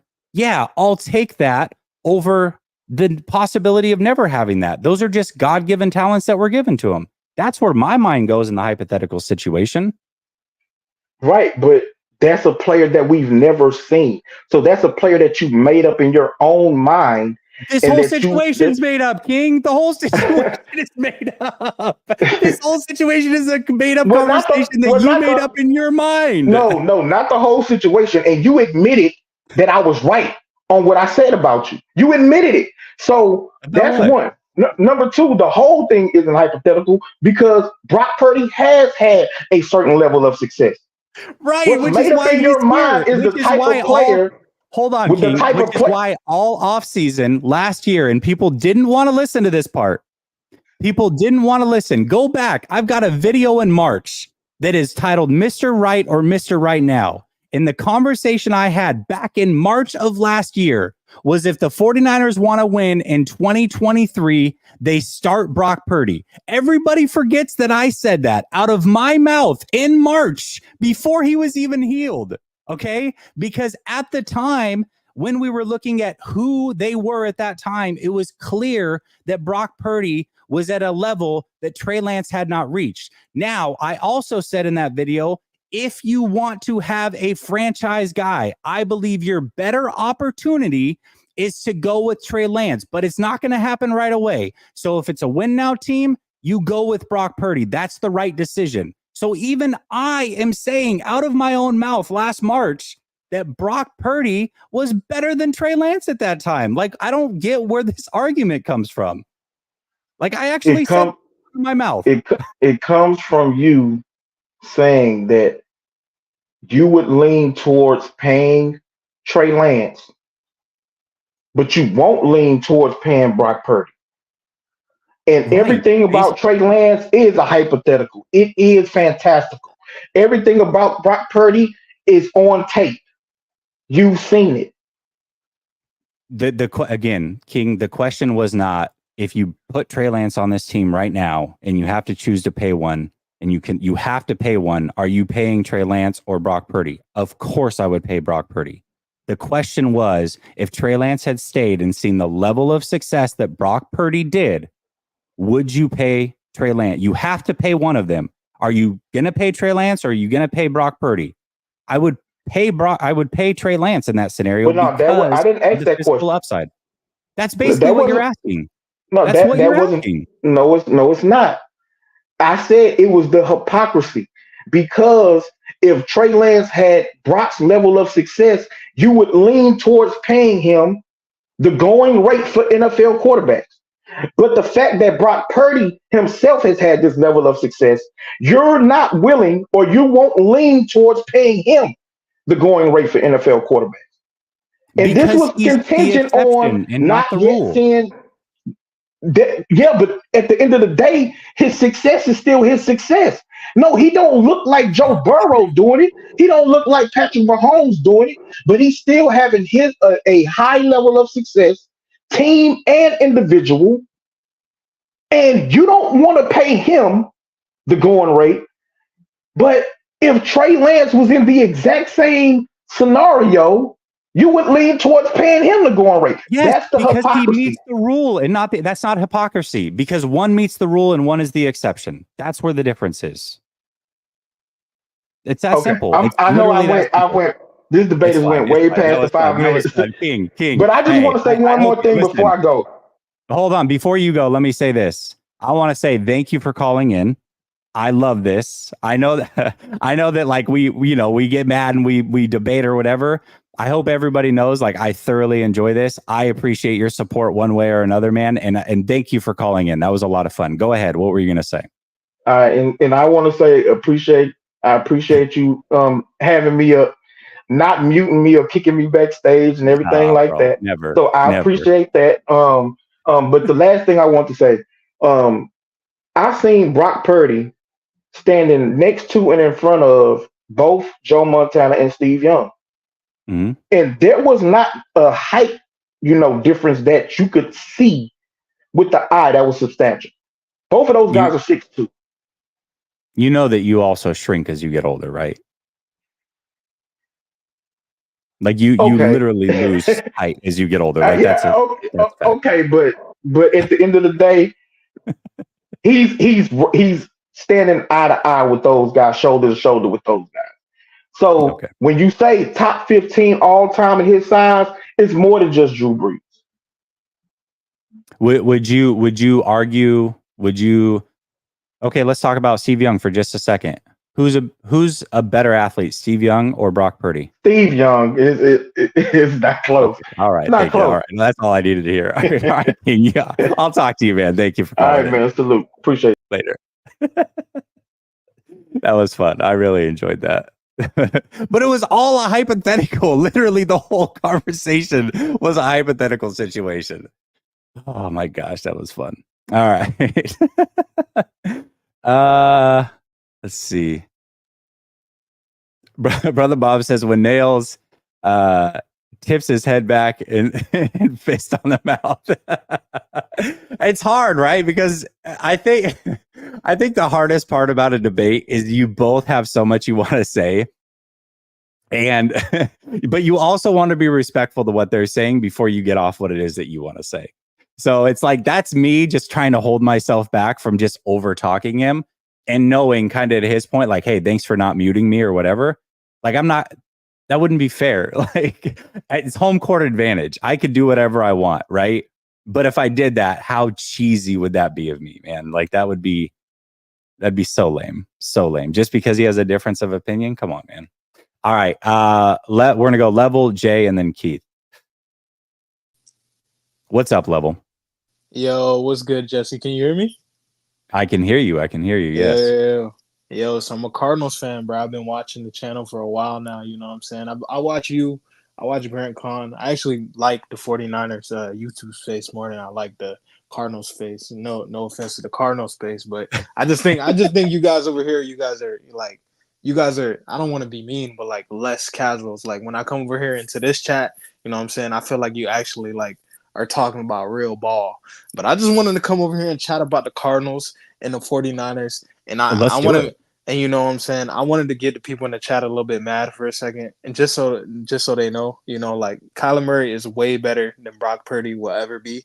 He was put he was put in I love what he was put in a terrible situation. Cliff Kingsbury was his head coach for the first 3 years. He's with the Commanders now.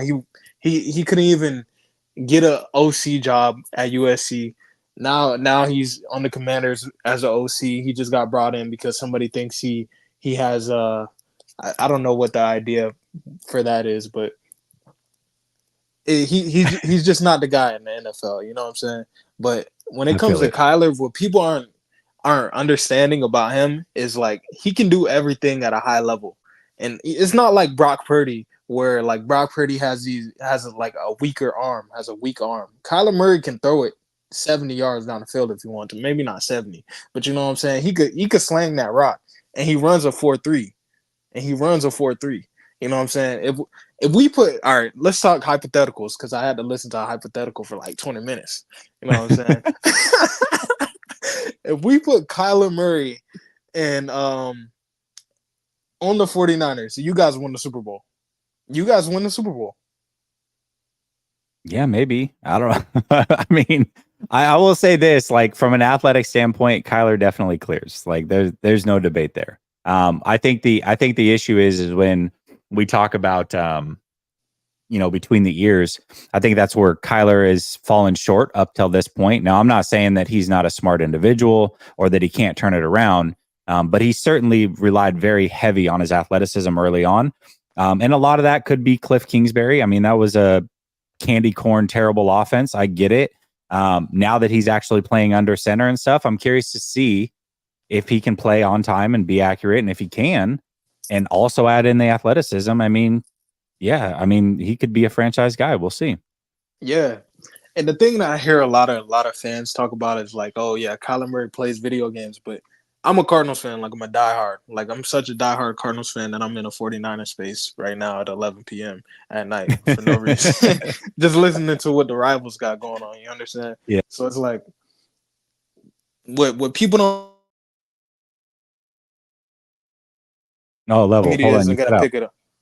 Okay, go ahead. Do it again. You said what people don't, and you cut out. So go ahead and do it What again. people don't understand about Kyler Murray is like this entire offseason and before and during his ACL, during his recovery for his ACL injury last offseason, he's been in-house all he's been studying basically. He's been in-house the entire time, just grinding. Everybody's talking about, oh, he just plays video games. I'm actually mad because I rock with Kyler. He used to stream. He used to play Call of Duty, and I used to be in his chat. Now he don't stream no more. He didn't let the fans get to him. I know he still play video games, but he just don't do it online because he gets so much hate.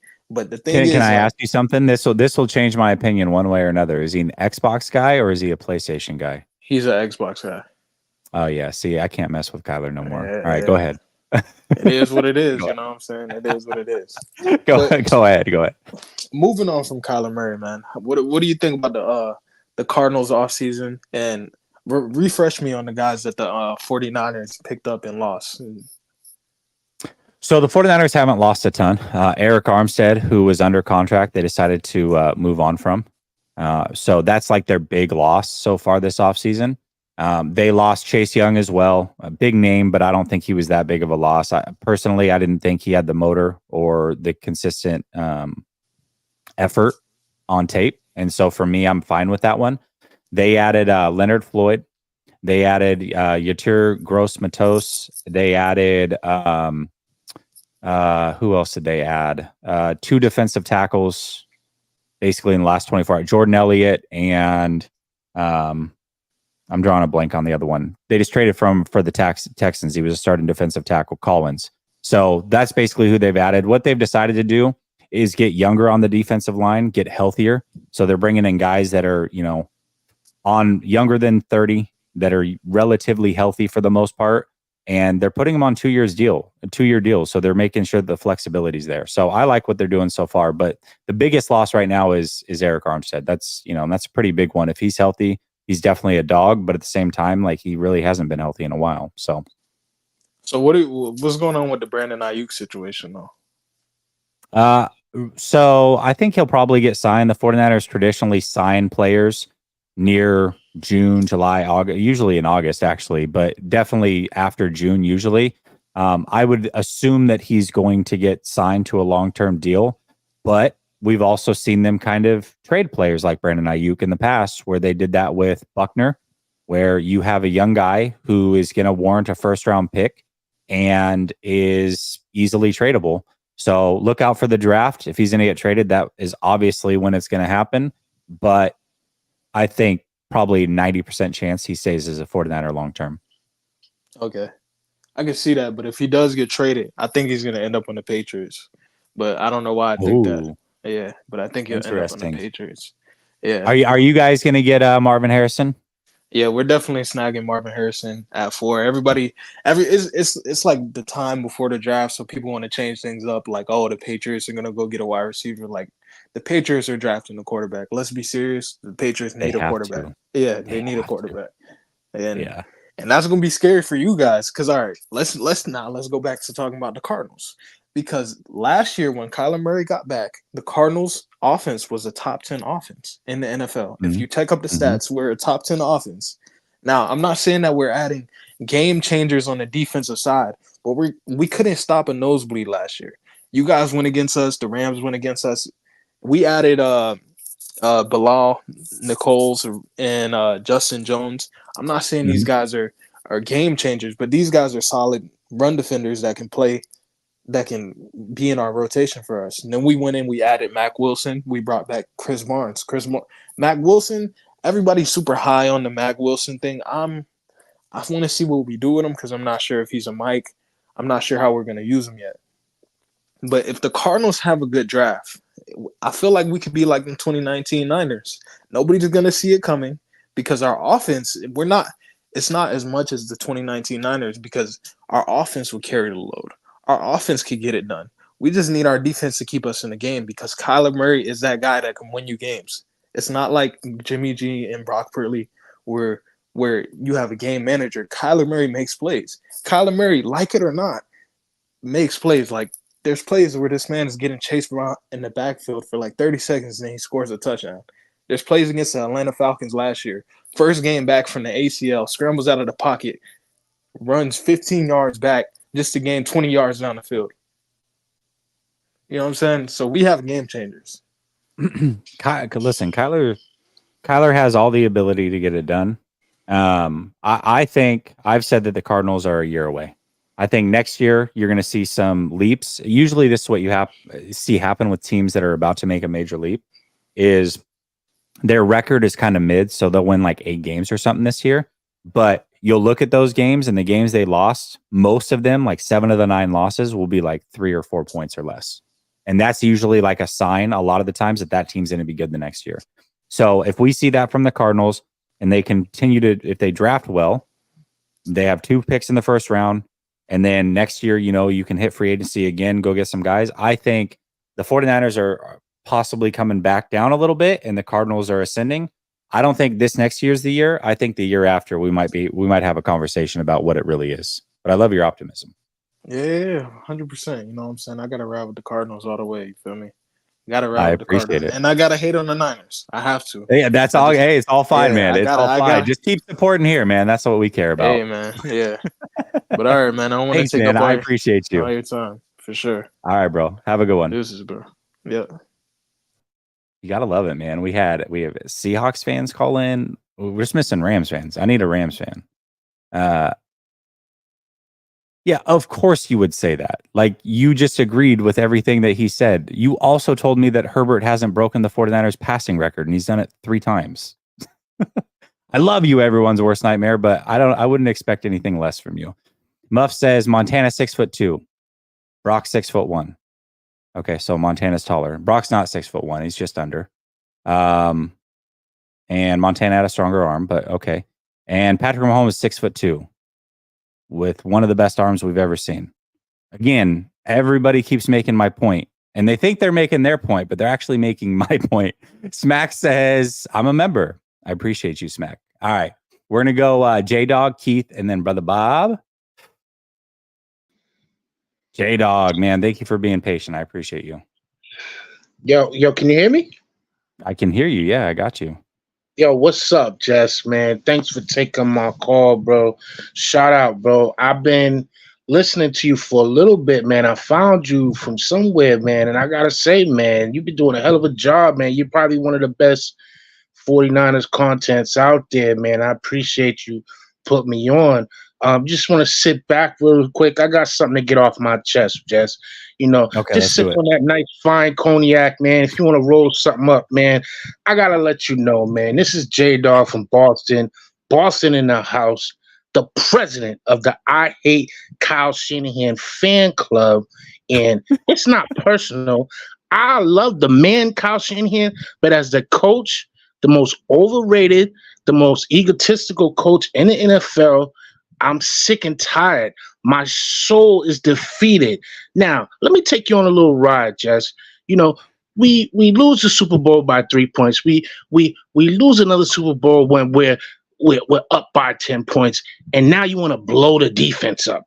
Okay, so Kyle Shanahan, what about the lack of the situational football that you continuously not want to learn from, and you don't want to address this offensive line. You don't want to make an adjustment. We knew, Jess. We knew that Steve Wilkes probably wasn't the best fit, but guess what? He has the game of his life in the Super Bowl. You get rid of him, which I'm really not mad at, but for the simple fact is, I thought just from us losing the Super Bowl by only 3 points, we would kind of get somebody in here who can put us over the top. instead of blowing up the whole defense and having a whole different identity. It's ridiculous, Jess. And I'm sick and tired of these Kyle Shanahan supporters with the Stevie Wonder glasses on who want to give him a pass. Man, we can't even. Kyle Shanahan, why is Jordan Mason not getting no burn? Why is Elijah Mitchell not really getting no burn? It's ridiculous. That right side has been atrocious for your whole tenure. You don't care. You don't address it. You know, go out, Kyle Shanahan. Go out there and get a big dog that could put us over the top. We lost by 3 fucking points. Excuse me, Jesse. 3 points in the Super Bowl. Okay? We need to be put over the top. We don't need to blow nothing up. And I think it's a mistake getting rid of Armstead.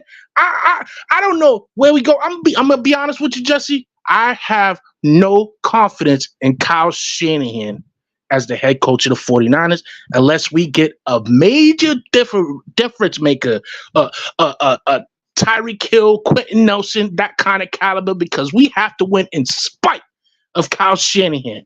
He's so controlling. He's so arrogant. He won't make an adjustment. He's not going to change. And then you go to the draft, and then you're interviewing wide receivers. For what? They're never going to play. You know how he gets down. You know what I'm saying? He drafts an offensive lineman. He's going to put him in the woodshed for at least a year. You know how he gets down. You know what I'm saying? And Jed York wasn't so much of an idiot.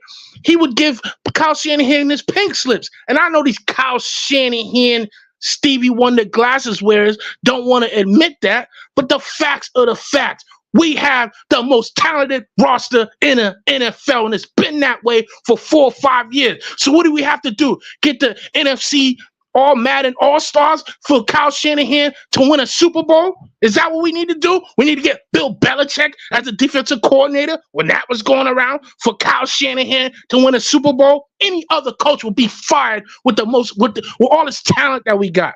I'm sick of it, Jesse. And I need the Kyle Shanahan supporters to show up on Jesse Nail's program podcast and speak the facts. Look at this stacked roster, and we want more, right? We want more in the free agency, Jess.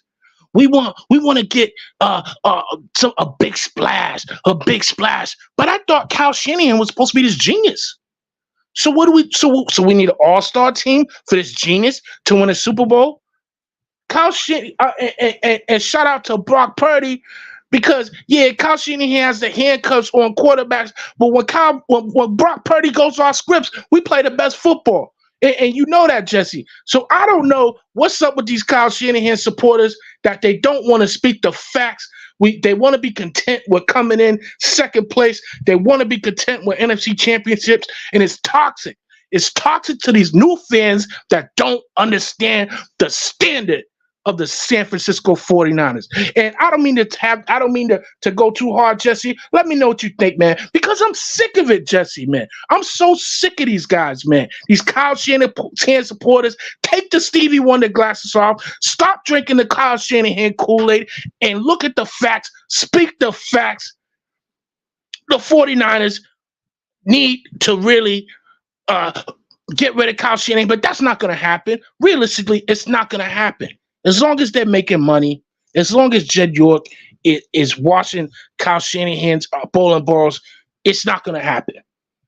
But I don't know what we could do, man. Can I ask you a question? Wait, can I ask you a question? I'm sorry. Go ahead, Judge. Yep. How old are you? I'm 43, bro. I just turned 43 last week. Man. I knew it. I knew it. J-Dog, listen. I've been a fan for over 38 years, man.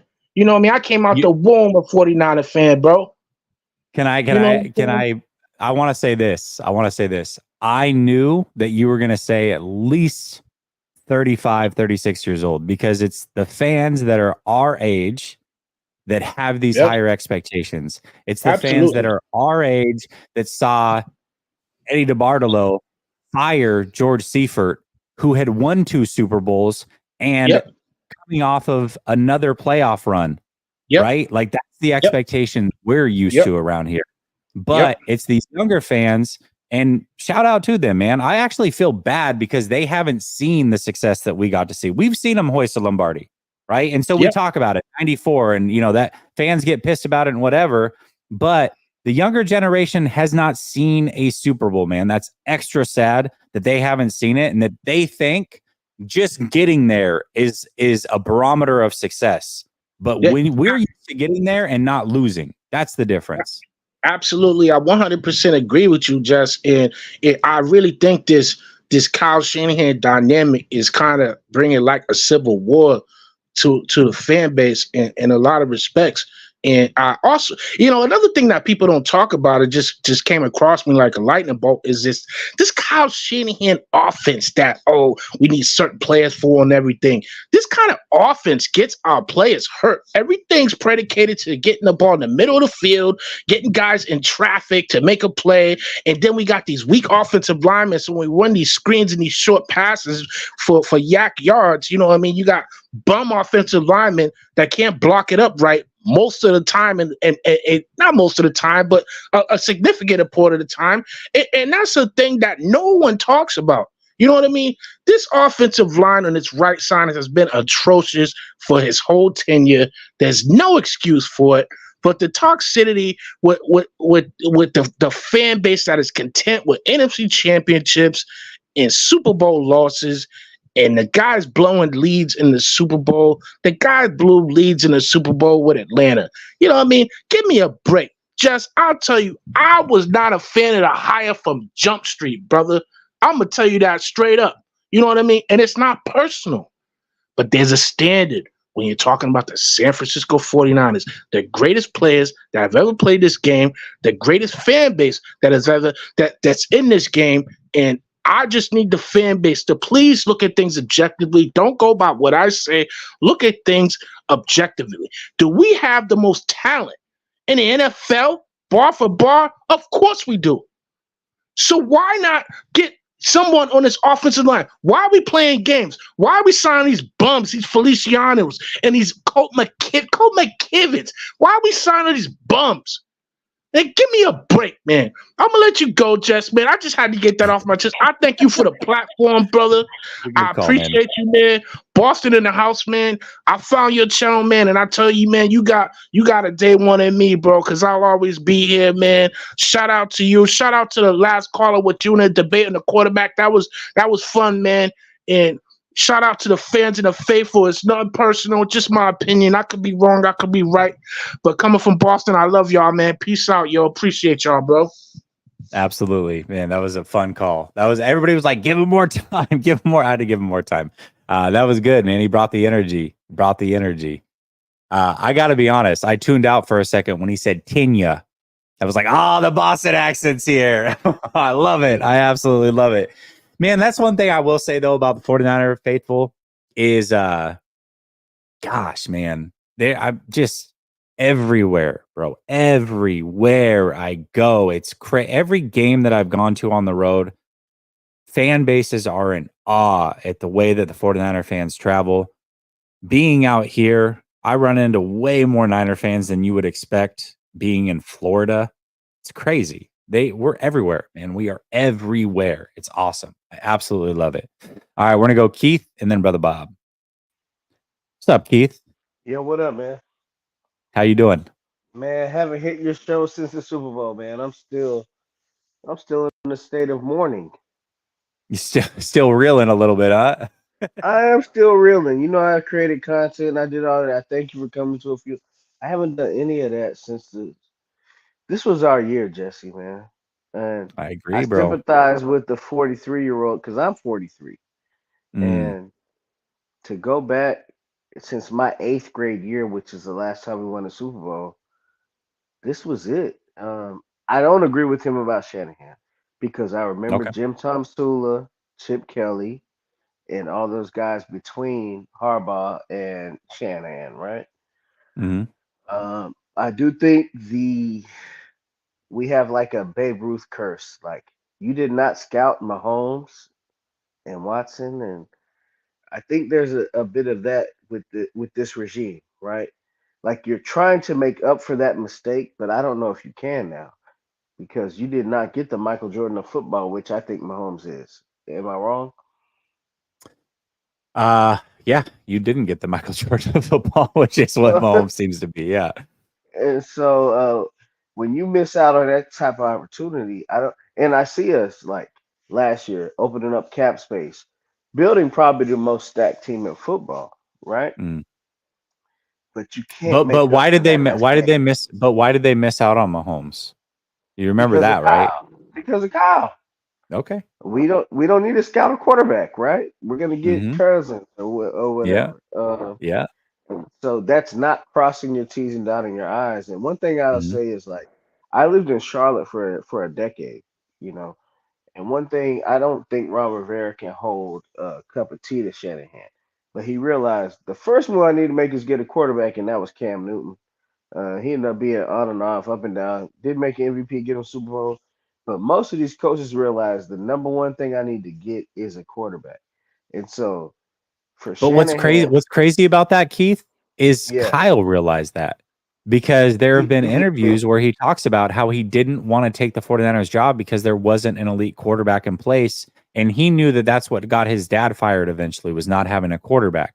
And so he was worried about that. That's why he wanted the big deal up front to Well, ensure what I'll his say safety. to that, Jesse, is why do you not scout quarterbacks your first year then? Right, right. So those things contradict, right? Like your They actions and your contradict. words are not matching up. Exactly. They're Yeah. not matching up. And even they Yeah. said Lynch was like, I think at the combine, or whatever, maybe a pro day or something. This kid Mahomes is slinging it. Maybe we should look at him. You know what I Mm-hmm. mean? Like I remember Mm-hmm. that being a story. And so it's just like everything that he's done has been great. I'm not everything. Obviously, we haven't won a Super Bowl. But what he's done without an elite quarterback is kind of amazing when you put it in a vacuum, you know. But you had a chance. And to your point, yeah, there wasn't a quarterback in place.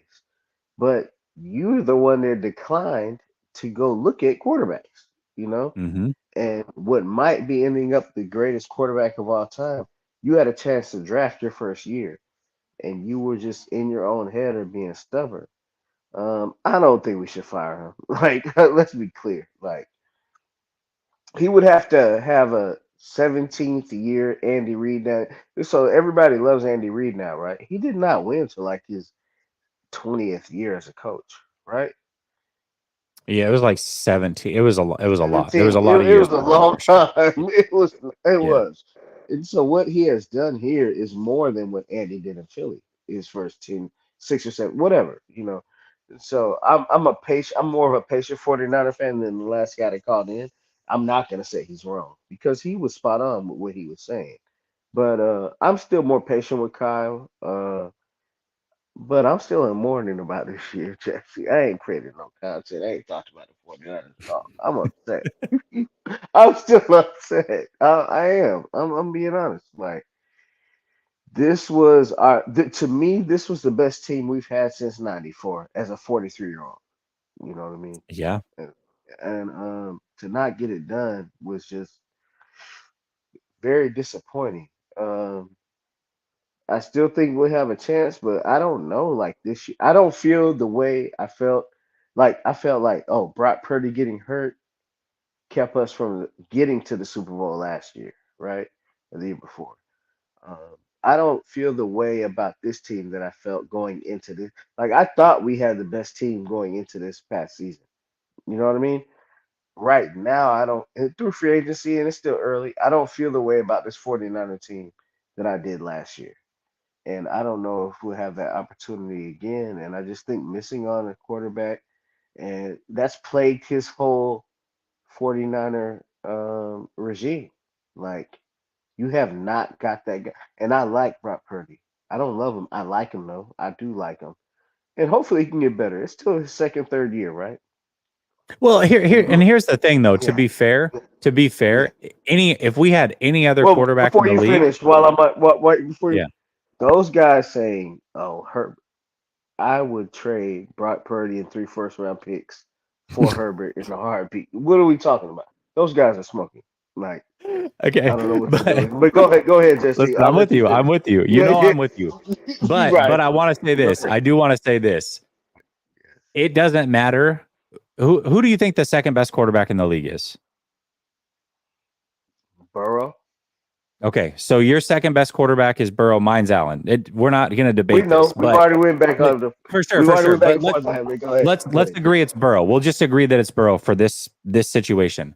If Right. Burrow was the quarterback here, it still wouldn't be Patrick Mahomes, right? So That's you correct. saying, "Oh man, it's Brock Purdy, but it's not Patrick Mahomes." That's not a slight against Brock Purdy. That is saying if you had the second best quarterback, it still wouldn't be Patrick Mahomes, and it probably still wouldn't have resulted in rings. But we have seen Burrow beat Mahomes, which for sure nobody else playing right now can say that.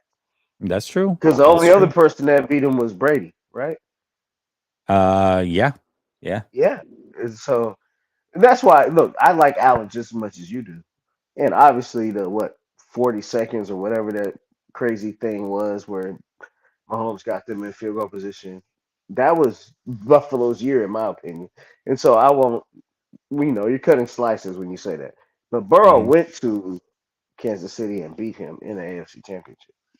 He did, but he's not Patrick Mahomes. Like, it doesn't matter how you slice it. He's not Patrick Mahomes, right? And the point is that no matter what quarterback they would have gotten, not scouting Patrick Mahomes was criminal, regardless of who else was here. They were wrong. So and to your point, and to my point, they're still trying to fight that demon, and I don't know if you'll ever get over that hump. I hope we do, but you can't go back. What is like the Babe Ruth curse, right? It took Boston like 100 years to get it back, right? Yeah. The Red Sox, and so it's just like as much as we fought it, and I think we had a better team, and a lot of things went wrong. Like I really think that Greenlaw injury and that punt changed that game, but I don't know if we'll ever be able to get back. I don't want to say ever. I have faith in Shanahan and Lynch because I do think they pull out all the stops all the time to try to get us over the hump. But to your point, that one mistake of not scouting, which could be the greatest quarterback of all time, it's going to be a cloud over their head until they get over the hump. In my opinion. And I don't know if you couldn't do it this year, when? Bro, that's what I'm saying. And everybody just expects that we're going to get there. It's hard, man. It's so hard to climb that mountain again is so hard. Look, Green Bay picking up Jacobs with that young receiving core and with an ascending Jordan Love. I'm looking at them right now as a really, really real threat, real team. Like that Green Bay and LaFleur is a good coach. Like he's shown that, And so I'm not as frustrated as I am frustrated. I'm not like, yo, fire Kyle, hire who? I like how you always spin things, Jess. Yeah, get rid of him and pick up who? Yeah, fire Kyle. And first off, there are 32 teams in the leagues, right? Who would fire their coach to hire Kyle? 28 teams, maybe? Probably, yeah. 20. I'd say 20, 25 teams. We'll go 25 because I have them around like 7 or so. Let's say in our division, the Rams would keep McVay. The other two teams would fire their coach for Kyle, right? Yeah. I don't know that Seattle would at this point, just because they just got McDonald and he's brand new. He's brand new, exactly. And he's the young hip guy. Now, this is crazy. This is gonna blow your mind. Kyle right now is basically at the league average as far as coaching age. You remember when he was like the young dude? Now he's at the league average. He's like the 17th youngest guy or something like that. It's crazy. Well, I still would, but with what he's accomplished, I still would put him. Where would you rank him? Let's I would have him at like 7. Like 7. Probably like 7 or 8. You would have ahead of him. McVay, Reed. I would not have McVay. Well, okay, accomplishment wise, but against McVay, he beats the shit out of McVay. I'm sorry for cussing. Yeah, but who won? I mean, when it mattered most, who won? Super Bowl. He won the Super Bowl, and he's adjusted. You got to remember, he made it to a Super Bowl with 2 completely different formulas, right? So, correct. Right now, I would go McVay. I would go Reed. I would go. I'm trying to think across the league right now. Harbaugh, John Harbaugh, not Jim. Right. Shit. there's a lot of 49ers fans that would go Jim, but Yeah, that's for for sure. another day. That's Yeah. for another day. What I've about done Tomlin? I've done this in before, and I had him at like 7. So I'm just gonna What stick with about 7. Tomlin? Tomlin, I think is close. I would probably lean Tomlin though. Okay. You would lean Harbaugh. Hmm. So 7. That's 4. Who else? I'm trying to think across the league right now. I'm So trying to let's just just let's give a hypothetical okay. before I get off here. If Okay. Kyle had won this year, how much would that raise him out of that 7? Probably would have raised him 2 or 3 spots. I would. I mean, for me, I would only 3 take. spots, I'd put him in the top 4-ish. Yeah. I would take Reed over everybody, obviously, and then man, I know that he's won and he got to the Super Bowl with Goff, but just how much Kyle has owned McVay, kind of, I don't like he beats the crap out of McVay, right? He does. Am I If he wrong? had a ring, that would change the conversation for sure. Right. I'm just saying, like, once you win, and that's fair. And you won with Stafford, uh, but Kyle is getting there with like Jimmy G. You know what I mean? Like, For sure. you give Kyle a Stafford. I mean, and obviously we haven't seen that happen yet. And I'm gonna get off here because I know I'm taking up some time. Um, if you gave Kyle a Stafford, I think it would be multiple. I don't think it would just be like one ring, in my opinion. Yeah, but he doesn't have Stafford. He doesn't. That's true. You That's know what I true. mean? That's He doesn't true. have him. But He I'm doesn't have saying him. you can get there with these marginal guys. Yeah, Because Purdy is still a marginal guy, in my opinion.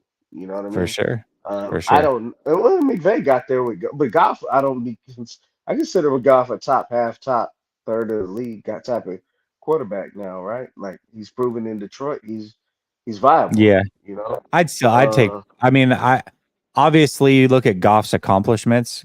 Goff is like, he's done it for longer. So it's hard to compare, but like right now, if I just had to choose a quarterback in a vacuum, I would choose Brock over Goff just because of the mobility. I don't disagree with you. I think there are people that do, but yeah, the mobility and So before I get off, do you think Brock can take another jump this year? Yeah, certainly. Yeah. He's not a perfect quarterback and he's still very young, man. Of course. I'm not going to sit here and say that he can't improve. There's little things that he can improve, and I think he will. What level do you think he can get to? Man, I don't want to put a ceiling on him. I really don't. But what I would say is I think he can improve his accuracy. And I think if he decides to get mobile more often, that it can really help him a ton. So I would love to see those 2 things from him. I agree. Let me ask you this. Mhm. What do you think D'Amico can do this year? I know that's not a fort, but he's a 49er, always in Mhm. my heart. What do Mhm. you think D'Amico can do this year? Man, they got a good little squad. They brought in Daniil Hunter. I think that was huge. They brought in Mixon. Damn, I think it was CJ Stroud, man. The sky is the limit. The sky is the limit because CJ Stroud, I think. Well, again, we're gonna have to see it for a few years before it's like a set deal. But man, CJ Stroud is. Oh, he's elite. He might end up being. He's playing elite, and he's got elite He's playing traits. But elite. Yes, I he got to can. see it for a few years before I'm No, like, hey, I he's just agree with bona you. fide You elite. already said that before. What you think Yeah, about those type of things? Like yeah. you have to see those things, and I don't disagree with you. You're not wrong, but let me ask you: do you feel as optimistic about last year, this year, as you did last year? No, absolutely not. No, I absolutely not. don't I either. can't. I can't. I can't. Hey, Keith, I got to get to Brother Bob, man. He's been waiting No patiently. I doubt. appreciate Oh you. yeah, let's get to him, man. Hey, thanks for having me on, man. All right, bro. Have a good one. No, I can't feel as optimistic for sure. I can't feel as optimistic. Right. But Rini, into this, I say he scouted Mahomes. He went to Texas Tech and learned his offense to make him comfortable. And he traded up in the draft specifically ahead of the Saints who were expected to draft Patrick Mahomes because he wanted Patrick Mahomes. So, I mean, you can say that, and I agree. Of course, Patrick Mahomes makes it all come together. You have an elite quarterback always trumps, right? But there are people with elite quarterbacks that don't win games, and he's the one that went and got Patrick Mahomes. Like we can't just take that from him. Can't take that from him. All right, let me get to Brother Bob here. What's up, Brother Bob? What's up, my brother? How you doing? I'm doing fantastic. How you doing? Man, I'm good. I was taking care of my daughter, as you saw, so I don't have the same energy as I normally do. Yeah. I got you. But first of all, it's good that you're not late. You know what I'm saying? Because you're lately. But I'm on late. You got to give me some credit. It's midnight here. That's true. That is true. You are on late. You know, CPT. Anyway, so first of all, I got to tell you, I'm supposed to. Speaking of Shannon stands, I'm supposed to have wings with your boy Sunil tomorrow. Okay. But all right. But let me tell you what happened. Okay. You know, he was carrying too many buckets of Shanahan's water that he literally woke up this morning with a jacked up ankle. He texted me saying, "Hey man, I can't make it. My ankle jacked up." I said, "That's your problem, bro. Carrying that man's water so much." Do you pay attention to Sunil's shit? I mean, stuff on Twitter. He is just such a Shannon stan. And now I know why. Sometimes I do. Yeah. It depends on if it comes across my timeline, but he'll like retweet me off an awful lot, you know, to have a back and forth. So yeah, I do see enough of it. He loves Kyle. He does love him some Kyle Shanahan. It's crazy, bro. Anyway, so on that note, like I'm serious, I'm gonna tell him, bro, you need help. But anyway, seriously. Speaking of Kyle, this has been beat down, I think, to a like a dead horse here. But like you said, he didn't scout Mahomes. And who did he go for when he came here his first year? CJ Beathard, Bobby Hoyer. I mean, he traded up for CJ Beathard, third round. Exactly, third round. There you go, his favorite round. Yeah. That's where I find all my good shit, the third round. But anyway, and then when he had his opportunity, Trey Sermon, right? TDP. Who is it? The first running back he had never played. Wait, no, Williams, right? He was fourth, I think, fourth round. I think he was a fourth round. Yeah. He was going to be sick. He was going to be. If I don't get Williams, I'm going to be sick to my stomach. Like, dude, really? And then Hurd, remember Hurd? Third round, I think. Hurd was supposed to be Debo. All the stuff that Debo did early in his career, that was supposed to be Hurd, man. Because remember, he was a converted running back. Right, exactly. Never played in the NFL. But anyway, let's go back to the quarterbacks. Let's not forget he had a chance to get Brady. And he told Brady, "No, I prefer Jimmy G, Jimmy Garbage, whatever." But look, I don't want to belabor that because it is what it is. I'm going to be honest with you. Now, I'm one of those fans. I'm older than 43. I've seen Super Bowls, all 5 Super Bowls. Okay. There's a reason why that guy's on my wall twice. Actually, you see the one at the end? I don't know if you can see the green one, but the Notre Dame one. Yeah, I see it. All right. There's a reason why. Joe Montana. And did you see he autographed that one too? Can you tell? Right. That's dope. Thank you, sir. But there's he autographed all of them too. You see that one?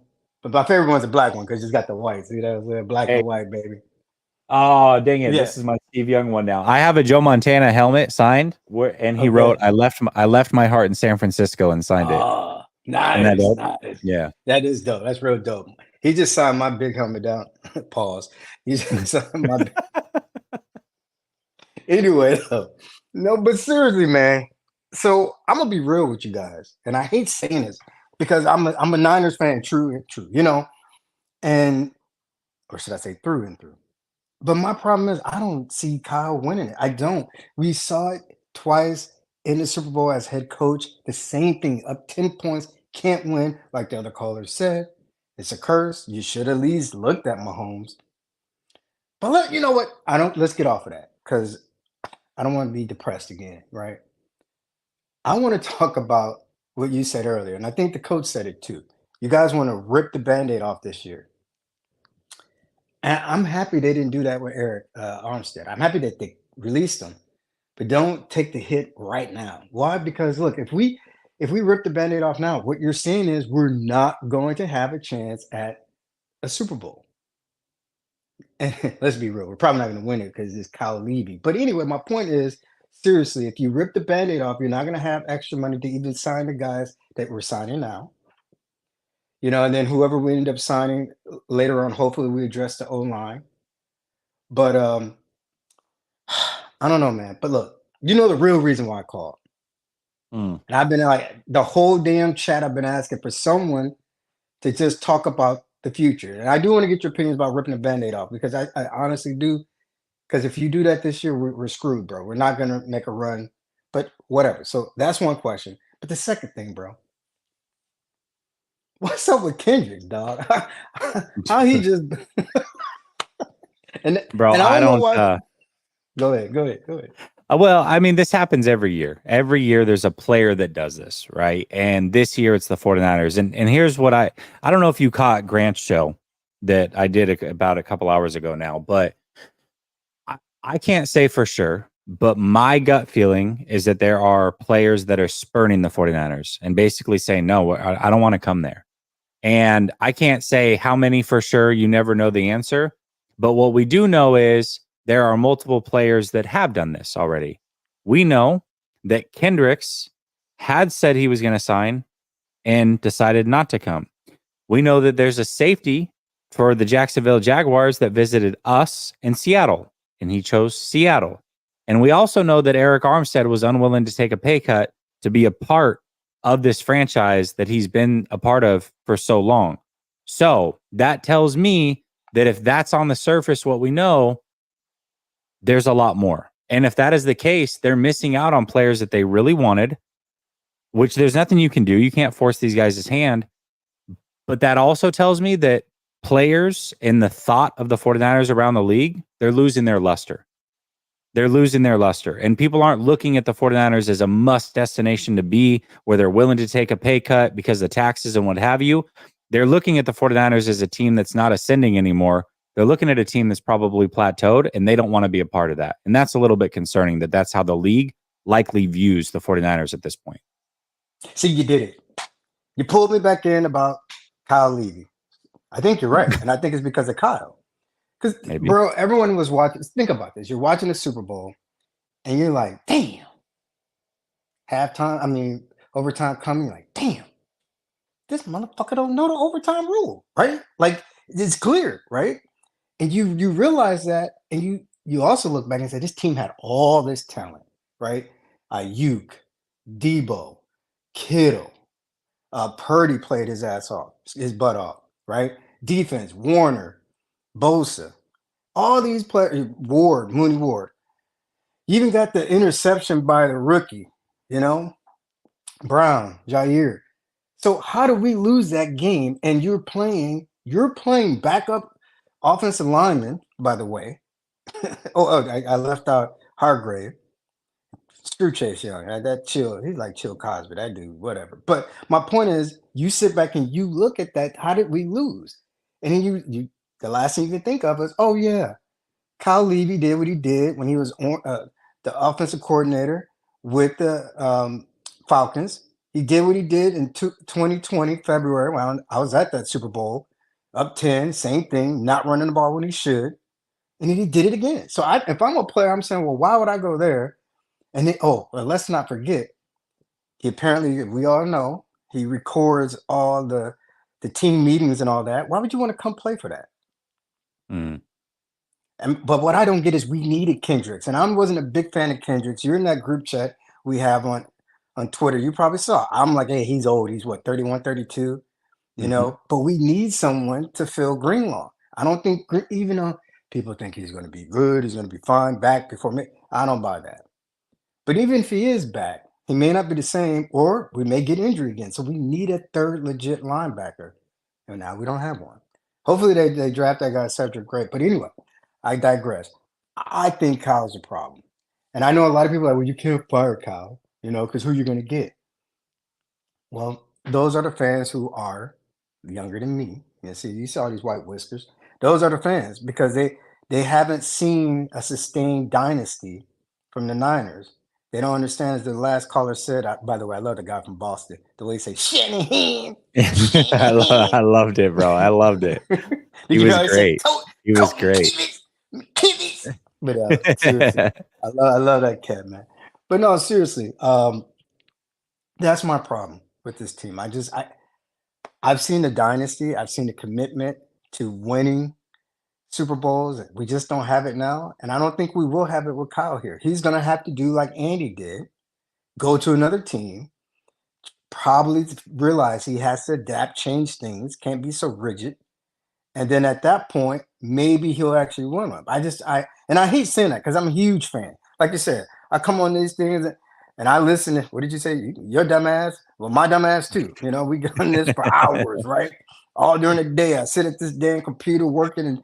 But the point is, it's just reality. I just don't. I mean, tell me if I'm wrong, man. Tell me what am I missing? But still, I'm gonna want your Band-Aid comment, because if we rip the Band-Aid off, Jesse, you're gonna next year we're gonna have to pay Brock something.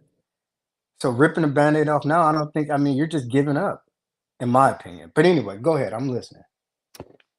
So for me, it all comes down to what your thought is. Do you think the 49ers are going to win the Super Bowl this year? And Keith asked a question right before he got off, which was, are you as confident in the 49ers this year as you were last year? My answer to that was no. So because of that, I don't believe they're going to win a Super Bowl this year. And if you're not going to win a Super Bowl, you're kind of caught in this purgatory where this is your real last year with this team as it's currently constructed to go out and win a Super Bowl. So if you don't think you're going to win, rip the Band-Aid off now so that you can build towards the future with Brock Purdy or whatever you think is the answer. Also, what I think that does is it does strip some talent away initially, but it frees up salary cap, gives you future draft picks to build around Brock. And also, because you're taking some of that talent away, you're going to find out a lot quicker if Brock can carry a team when he starts making money. So you're going to answer a lot of the future questions on whether Brock Purdy's the guy. You're going to have future assets, and you're going to be able to quickly retool. It's not a full rebuild because you do, remember, have guys like Bosa. You have guys like Warner. You got Charvarius Ward. You've got both your young safeties. You've got Demo. You've got Banks, who's pretty good. You've got some good young running backs. So Ayuk, it's not like you're without pieces. And Purdy, if Purdy's the deal, then you've got your quarterback as well. So for me, it's a retool, but it's a quick retool, and you're setting yourself up for future success. Versus if you try to win the Super Bowl this year, you fall short. All these guys that were tradable assets are probably no longer tradable assets. You're not going to get anything for them. So you're just stuck with these older guys that are now 1 year older and pushing things back one more year without the assets. That's where my mindset's at. And I'm not saying you're wrong, my brother, but here's a problem. I guess I am slightly. Here's what I'm thinking though. You can't really trade those guys. The cap hit they're trading Debo right now, Kittle, was before June 1st, is too much. You can trade them. You can't, but you're going to take the hit. That's why it's like ripping the Band-Aid off, right? Okay. Exactly. Okay. So that's what I'm saying. So if you do that, then obviously you're not going to win a Super Bowl this year, right? For sure. For sure. And then you got the obligatory, especially for receivers and for other players, you got to be in the doghouse for the receivers, rookies. Mm-hmm. And Kyle very seldom plays the rookies. So that's good. Mm-hmm. I get what you're saying. You're building for the future.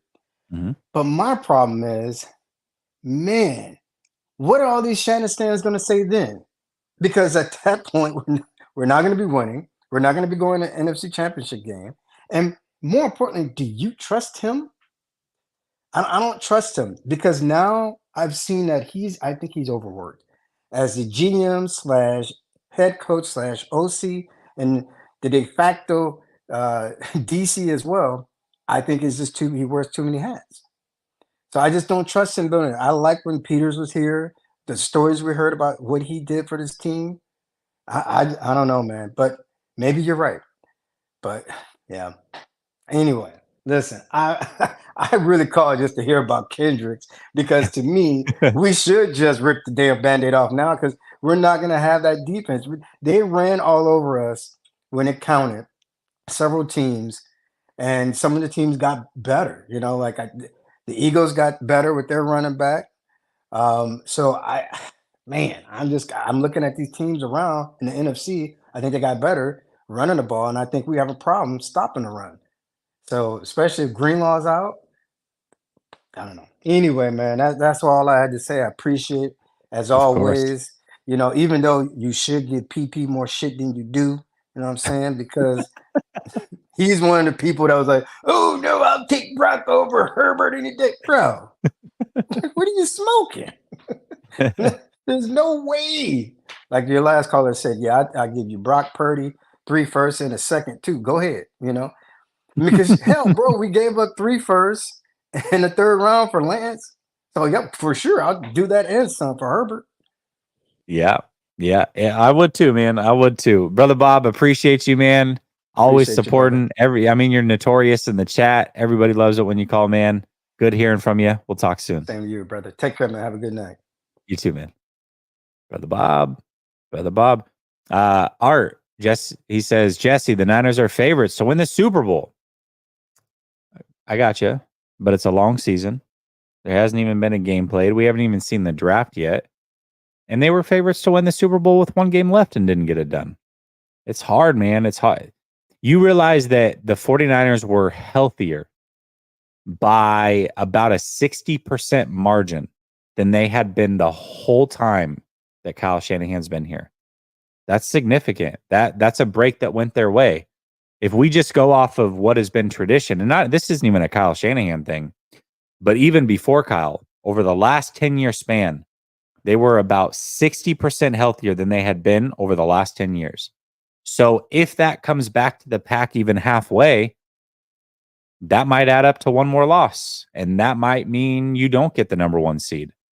There's so many things that can happen. You have to be good, but you also have to be lucky. The NFC is going to be better than it was. The NFC was more down than it had been, God, I mean, since I can remember. So they had that in their favor. They had health in their favor. Can't guarantee those things this year. So we'll see, man. I hope I'm wrong. Listen, if I'm wrong and the Niners win a Super Bowl and it's like, hey, you want to hold me accountable for a take I made in March about ripping the Band-Aid off? By all means, because I'll be celebrating a Super Bowl victory and I was wrong. That's great. That would be ideal. It would be ideal if I was wrong. But if I'm right, and I mean, listen, the odds are in my favor, right? So I'm not going to come back and be like, I told you. Of course, I've got 31 other teams that could possibly win it, right? Not realistically, but you know what I'm saying. The odds are in my favor. So I'm not going to come back and be like, I told you so. But it's likely they're not going to win. Just the odds say that they're likely not going to win. So if I'm right and they've pushed this thing back 1 year and then the window does slam shut, which it likely would at that point, well, now you're a year further behind the 8 ball when you could have just flipped the switch, traded some of these guys, gotten some good assets for them, and retooled on the fly. So that's all I'm coming from. That's where I'm coming. There's perfect. Thanks, Fish. Appreciate you. Vegas will put a number on any sport. Yeah, they will. It's true. It's very true. All right, y'all. Listen, 2.5 hours. Thank you so much for carrying the show. Everybody that called in, fantastic. I love the debates. I love the disagreement. I love the respect that everybody brings. And I just love the banter, man. I love all y'all for supporting. It's fantastic. Brother Bob says, your Band-Aid and the Bengals lover. Kyle Levy's a loser. Perfect. All right, y'all. I'll be back tomorrow. I think on Vish's channel, actually. Speaking of Vish, it'll be Vish, myself, and Larry. I think it's on Vish's channel. So tune in over there. We'll see you tomorrow night for the big show. And until then, peace.